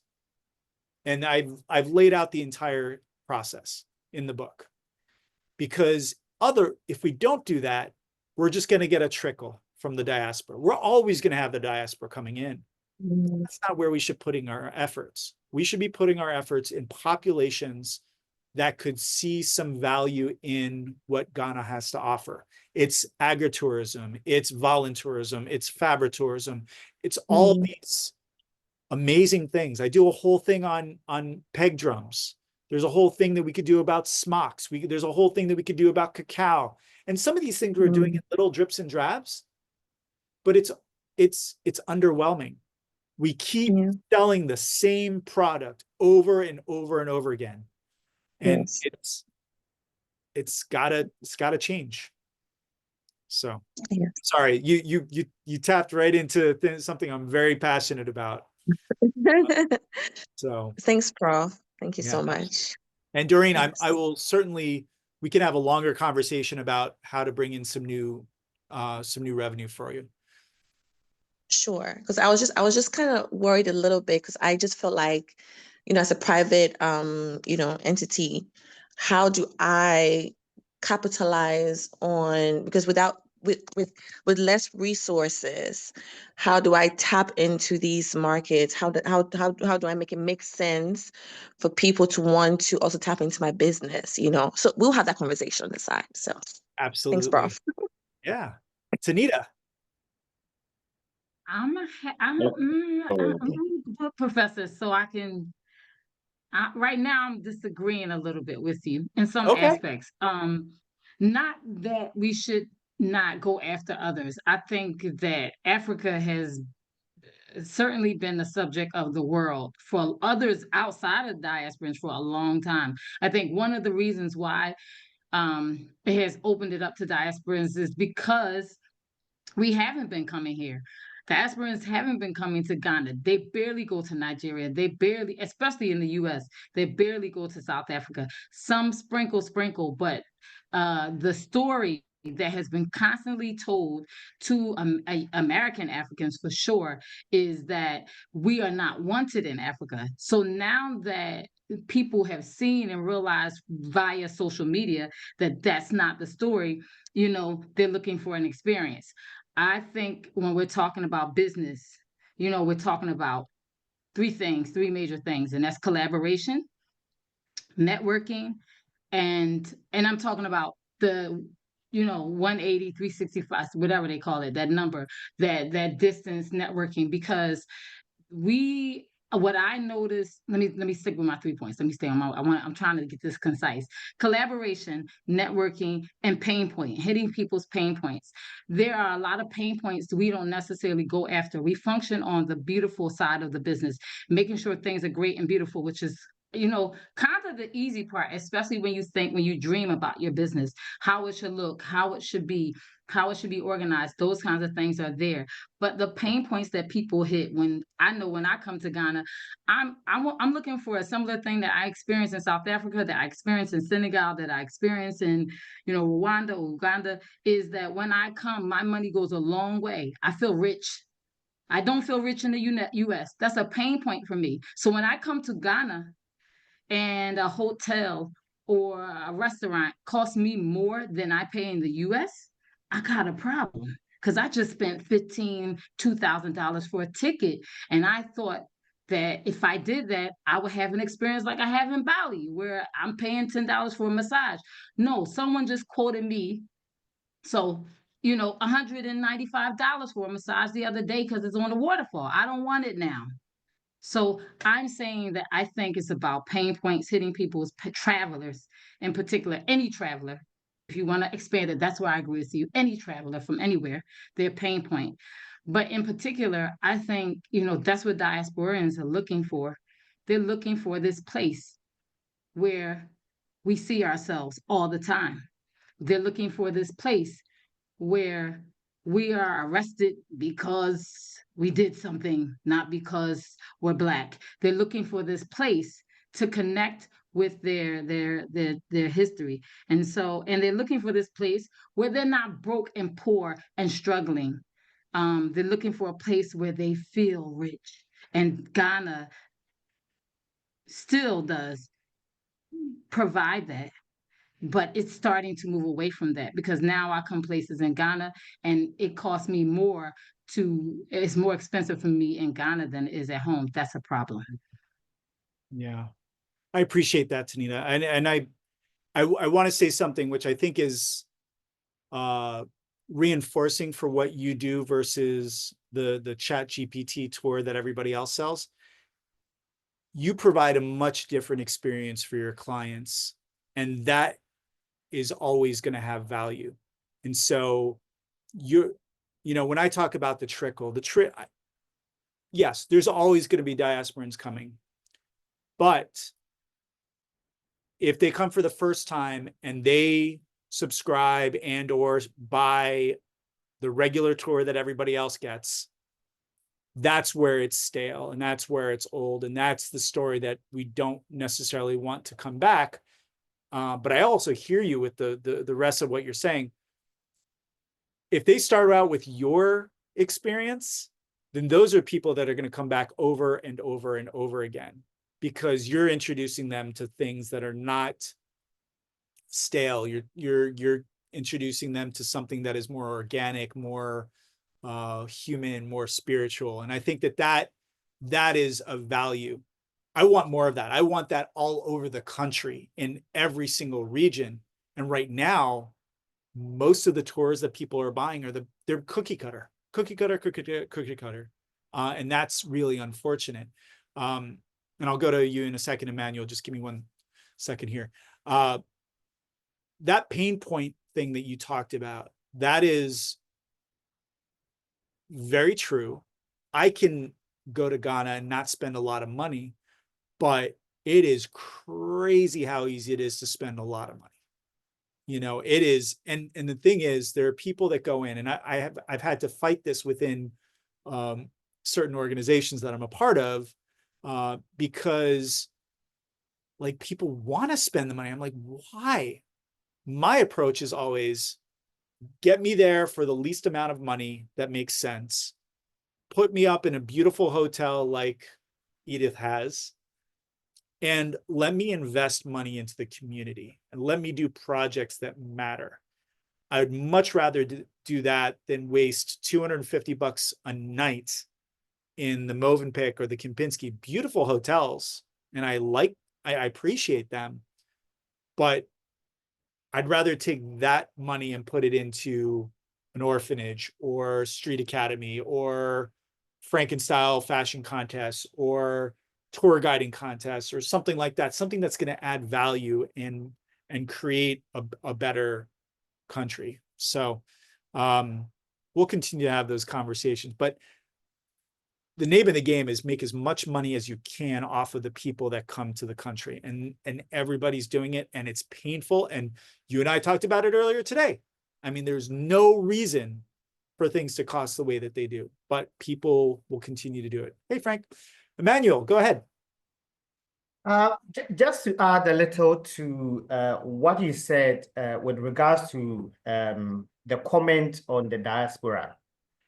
And I've said this, I think a few weeks ago, I was asking that, have we really done any analysis on the money that we've spent inviting people and focusing on the diaspora to come to Ghana vis-a-vis the amount that we have spent? And if you look at what Benin, Senegal, Nigeria, and Gambia, all these countries are doing to also attract the same diaspora into their various countries. And if you look at it, and I think Doreen mentioned that the number of people that her client has reduced. And if you look at it carefully, last year, last 2 years, the number of people that came to Ghana in December actually went down. So I think, Tanita, what we are looking at is those who are coming in as tourists, because I see diaspora coming in as brothers and sisters that are coming home, whether they are coming for the first time, whatever it is, they are part of us who, for whatever reason, had to be somewhere and they are now coming home. So if we are looking for tourists, I don't see them as people coming in for tourists. And for the past 5 to 10 years, Ghana has not really developed any tourism product. We haven't really diversified. The old stuff, that is what we are following. Oh, the diasporas will come. They will come from US, Canada, Nigeria. They will come. But the numbers are going down. What about the other products and service that we can actually develop to attract the Chinese market, to attract the German market? Those who have money, 65, 70, they are looking for places to travel to. They are tired of going to Europe. They want to come to Africa. Those are the people that we need to focus on. How do we develop products that can attract such people who will come and then spend money and spend time here? So as for the diaspora, they will come. Whether we sell Ghana, we don't sell, they will come. But the point is, how do we also make it attractive to other foreigners, other people that can also come to Ghana and experience what we have here? So really, that is where, for me, we need to focus on as a people and market Ghana very well. Of course, we have to look at the structures that we have here, develop our structures, and then we can also market. A lot of opportunities, even medical tourism alone. Healthcare is so expensive in the US and other countries. There are certain basic healthcare that Ghana can provide, that Africa countries can provide. Probably a quarter of what is being charged in the US. They can come here, buy a ticket, come and spend time here and still get change and get those surgeries done in Ghana at a very moderate rate and still get some money in their pocket to go back home. Those are areas that we can begin to look at. Health tourism, sports tourism, all these aspects of tourism that we can talk of, right? Ecotourism, all these packages, we need to develop them. And Doreen, there are quite a number of things that you can also do to attract people, clients. So I would be happy to also share some few ideas with you, if you don't mind. So yes, I think I'll end here. Sure, Mr. Emmanuel. I'll reach out to you too. Yeah. Thank you. And I want to pass it to Tanko before he drops off again. Tanko, you here? Yeah, finally I'm here. Here.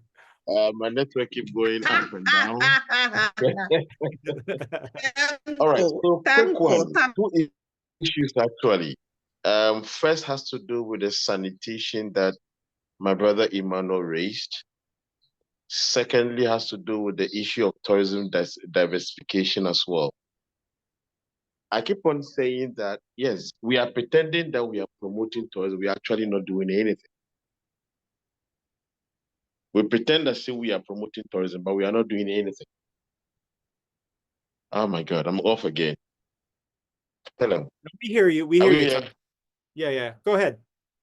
Good. So we pretend that see we are promoting tourism, but we are actually not doing anything. For the past 10 to 15, 20 years, what is the same tourism product we have 10 years ago?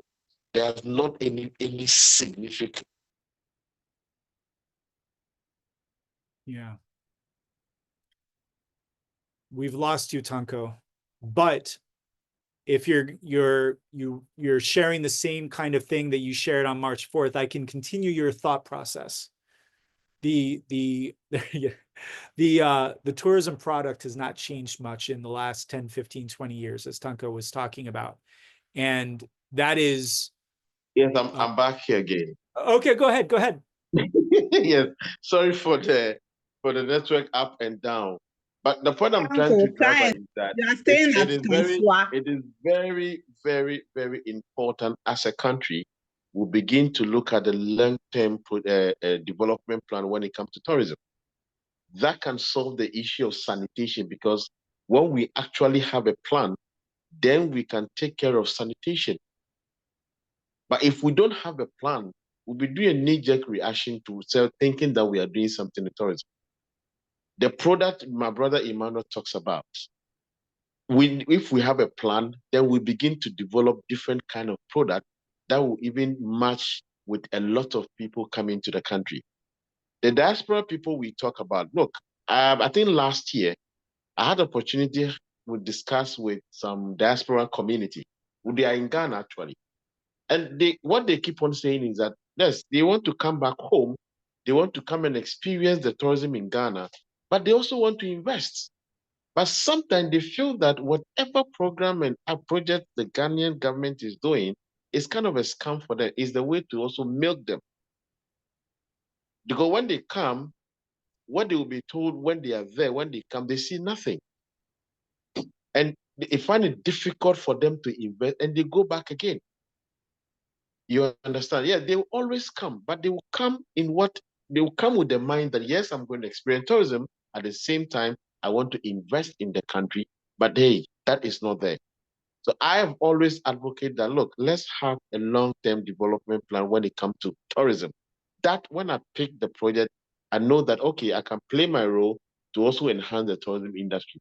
When it comes to business, I can develop something from it.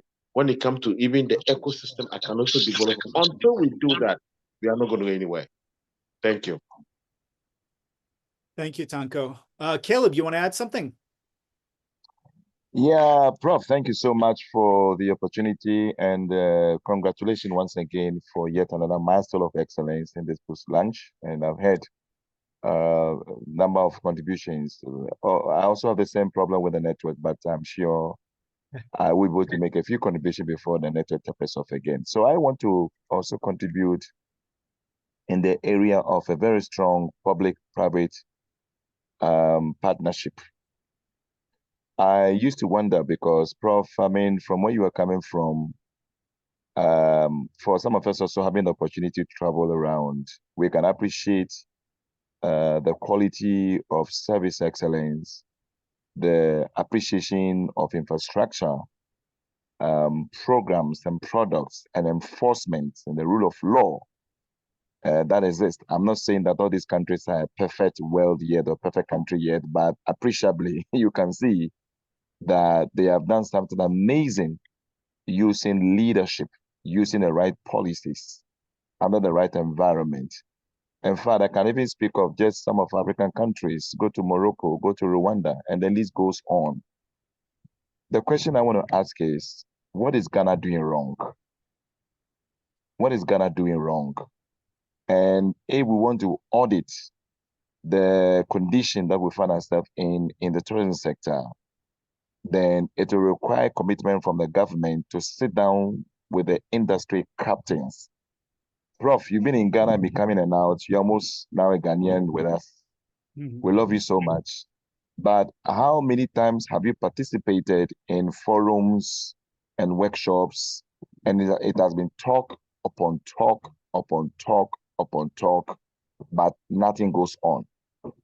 Are we not tired of talking? So I am trying to say that perhaps we as a private sector, we have to organize ourselves, position ourselves very well, and make all the aggressive advocacies and noises until we are heard. Because you see, the politician will always be a politician. Government will always be a government. Government is a system that is run by their own priorities.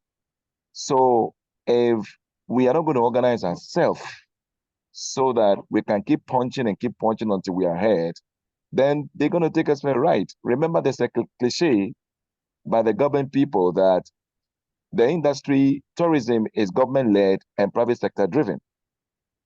So if it's government-led and we are not only being led well, what should be our advocacy response? We also have the mentality that government must do everything. No, it's not going to happen. Government cannot do everything. So in conclusion, I also want you the forum to also say that we as private sector people, I think it's time we need to start looking at ourselves and to look at the areas where we believe that, where did Ghana go wrong with tourism and hospitality? What are we going to do? And how do you go back to the government and say, we are pushing this noise so loud that something must change, and definitely something has to change for the environment to be better so that we can experience more economic growth and more job creation. Thank you. Thank you, Caleb. As was stated in the chat by Tanita, the list is long. Oh my. I don't want to use the term wrong in the sense that I think there are just some things that could be done better. Not that they're done wrong. I think it's a matter of priorities. I think it's a matter of systems. I think the system in Ghana doesn't allow for optimal tourism development. The way that our GTA and GTDC and other entities are structured, they're not designed to do much better than we're doing. Leadership can only do so much because they know that within 6 months, maybe a year, they may be out of office because the winds may change in terms of the government. There are the civil servants that are always kind of there that want to do enough so that they can maintain their role. They don't want to turn off the budgets that allow them to travel. They don't want to stop having the celebrations, the way too many awards shows that go on. There's a status quo, there's a system, and it's not that it's wrong, it's that it's there, and it does need to change. And part of that is being honest and real. And it goes back to something that Emmanuel said in terms of the data analysis. If we really truly look at the numbers, if the numbers are available, and we really look at the cause and effect and what leads to revenue generation for the country, if we were able to do that effectively, I think we would find that the return on investment, the ROI in terms of marketing and what's being done on a weekly, monthly, yearly basis is not really moving the needle.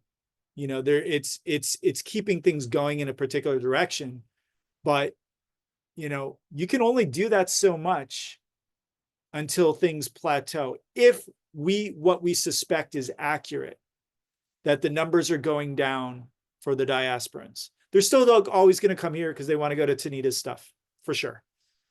But if those numbers are going down, I think we need to take a page out of the book of the Middle Eastern countries. And I'll give you the example.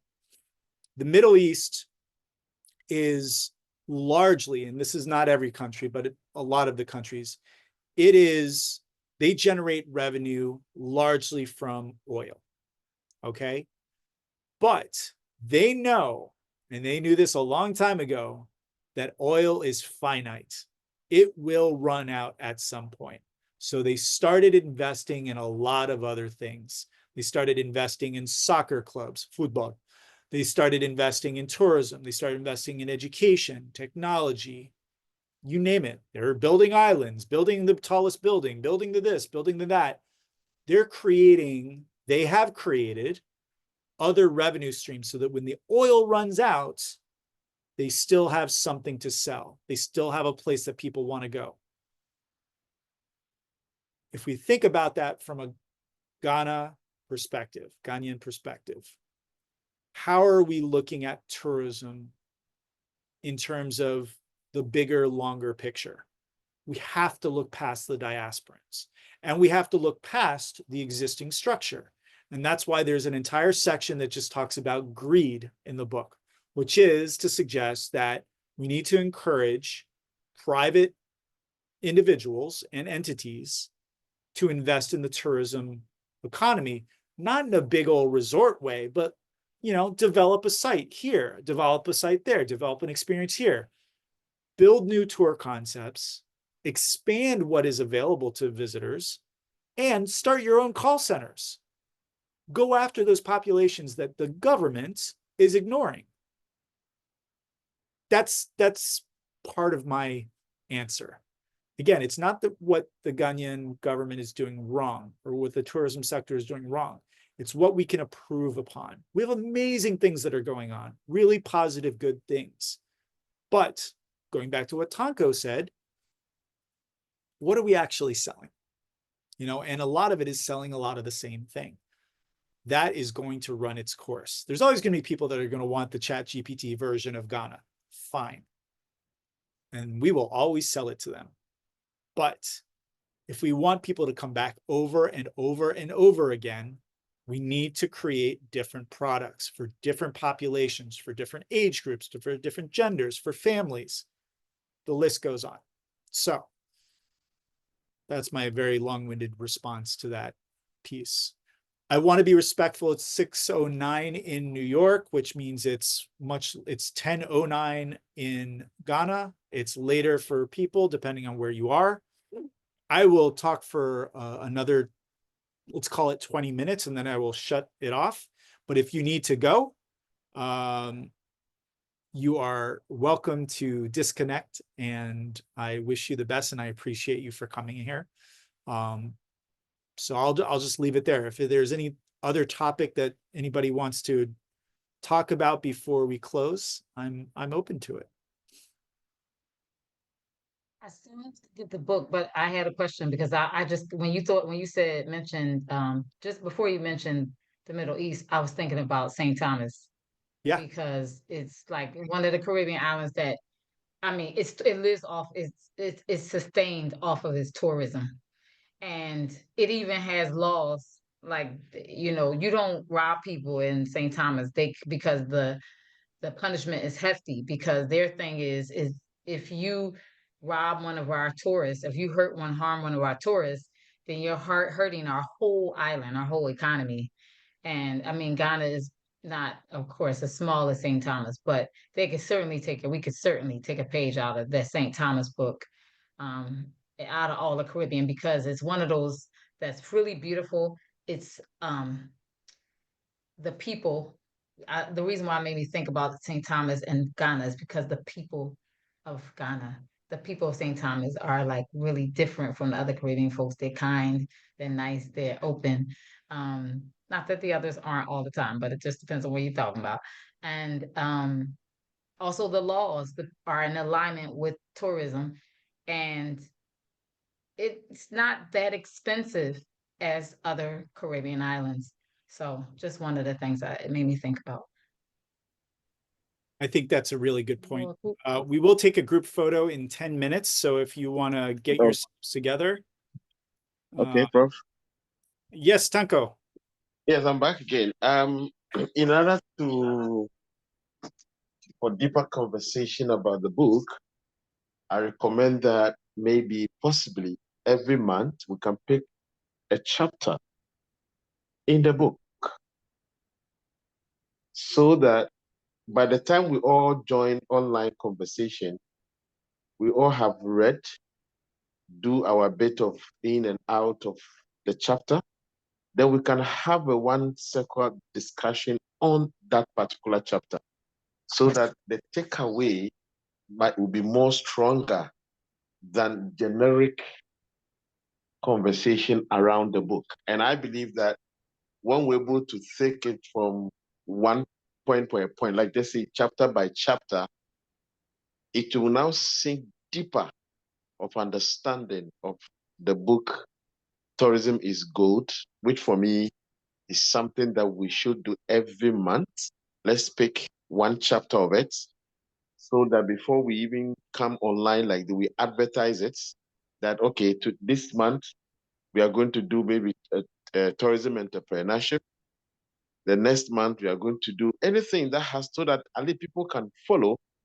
And by the time we finish the whole chapter, trust me, we'll have a lot of businesses opening when it comes to tourism in Ghana. That's my suggestion on this. Yeah, no, Thank you. and I agree with you. You know, when we met in East Legon, I completely agree with you. We just said the only pitch to that is we have to get the book into more hands, and so I need to publish the electronic version, and I'd really like to get the audio version out there for people, but we'll start to do that after the electronic version is published, and so that is going to be very soon. But I completely agree with you, and I think it'd be easier, and I think we may not, I would actually minimize that to even sections of the chapters, because some of the chapters are quite large and might be a little bit too much to spend an entire time with. But I agree with you. So I'll probably reach out to a number of you to ask for suggestions on what to focus on, and we'll go from there. So excellent suggestion. Any other topics or items that any of you would like to discuss before we take the group picture? Just going to say it might be interesting. It would really be interesting if the government, the tourist authority would pick up and endorse this kind of continuous seminar with some kind of certification at the end. And I don't know if anybody on the broadcast can help to facilitate that, but this is an ideal vehicle that's already there. And there's obviously energy and enthusiasm in terms of making it happen. So if there's someone that can help to make that happen, I think it could bring about a definite positive forward movement for professionalism in Ghanaian tourism. And I'd certainly be happy to be a part of that for sure. That's an excellent suggestion. And I did have a nice conversation with the director of HotCat in Ghana about something along those lines. And I think it's, you know, between Emmanuel and Priscilla and others that are here, and, you know, we all have relationships with different people that are at different stages and have different connections, Tanko as well. And I think that's achievable. I think it's just a matter of how we package it and how it's supported. I think, I mean, I've heard amazing stories over the years from many of you that are on this call about initiatives that have gone absolutely nowhere. And that's the one thing I wouldn't want to see, is that we spin our wheels and there's no positive outcome. So, but I think that's a great suggestion, and certainly we'll loop you in, Dr. Boger. Appreciate it. All right, shall we take a nice group picture? If everybody wants to come on screen, if they can. If you can't, that's fine. It's understandable. I see you, Edith. Hello, Portia. Hello, Robert. Hello. And if you can't, you can't, and that's okay. Welcome, welcome. Hi, everybody. Hi, everybody. All right. So I'm going to Hi, count. bro. Hey, Hi. okay. Hello, Sam. All right. So I'm going to count down from 10, 9, 8, 7, 6, 5, 4, 3, 2, 1. And I'm going to do it again because Sanko, 1, 2, 3. Boop. All right. We're all here. So I appreciate you all for being here this evening, this afternoon and evening, and we will do this again soon. For those of you that do not have books, certainly I will work with you to get a copy. Pretty much anybody who participates in one of the launches, I am going to at least get them an electronic copy. I am working on the best way of doing that. Learning a lot about the world of Amazon and Kobo and all these other platforms. They all want to make money off of you. But it's I also want to send, my goal is to get as many copies in as many hands as possible. It's not about making money. But for those that are in Accra, Vidya Bookstore does carry the books, and they should still have a few copies. And then Book Nook based in Ghana, but they print on demand and send all over. Yes, Robert, I will. They send all over the continent, which is fantastic. Let's see if I can. So I'm going to jibber jabber for a second. I'm trying to do the screenshot. Where is it? I think this is the right one. Sure. Yeah, we'll do this one. I am going to send it along to everybody. And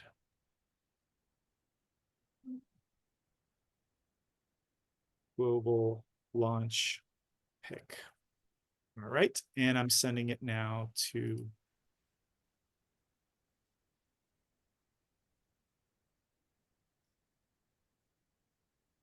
and sent. Professor, Yes. can you share where you said that we can get the book again? So it is not available electronically yet. Oh, you're in Ghana. Vidya. Yeah. Vidya. They have a location in East Legon and a couple other places. Vidya Bookstore. So if you know where the Vida Cafe is in East Legon, in Lebone, sorry, I take that back. Where the Vida E Cafe is in Lebone, it's right up the same road around the corner. So you can get a copy of the book. But I will have it hopefully available electronically in the next couple weeks. I'm doing some little edits here and there. It's amazing what you think about after you actually produce something. That, oh, I forgot, it's 172,000 words, and I forgot some things, and I caught some little typos of my own doing. So my mother-in-law is reading it right now and giving me feedback because she's a retired writer. So that will be fun to find out about. But let's call it 99% is the hardcover, is the version that's available at Vidya. So, all right, everybody, thank you so much for participating. Thank you for being here. If you have any follow-up questions, you can certainly email me or WhatsApp me. All of you have my contact information, I trust. And again, I appreciate you. Thank you. All right. You are allowed to sign off. Have a good night. Everyone. Good night. Thank you. Have a good night. Bye, everybody. Great show. Bye. Bye, Bye, Ernie. Take Prof. care. Bye, Hannah. Bye. Bye, Justine. Bye, Priscilla. Bye, Bye, everybody. Bye, Prof. Portia.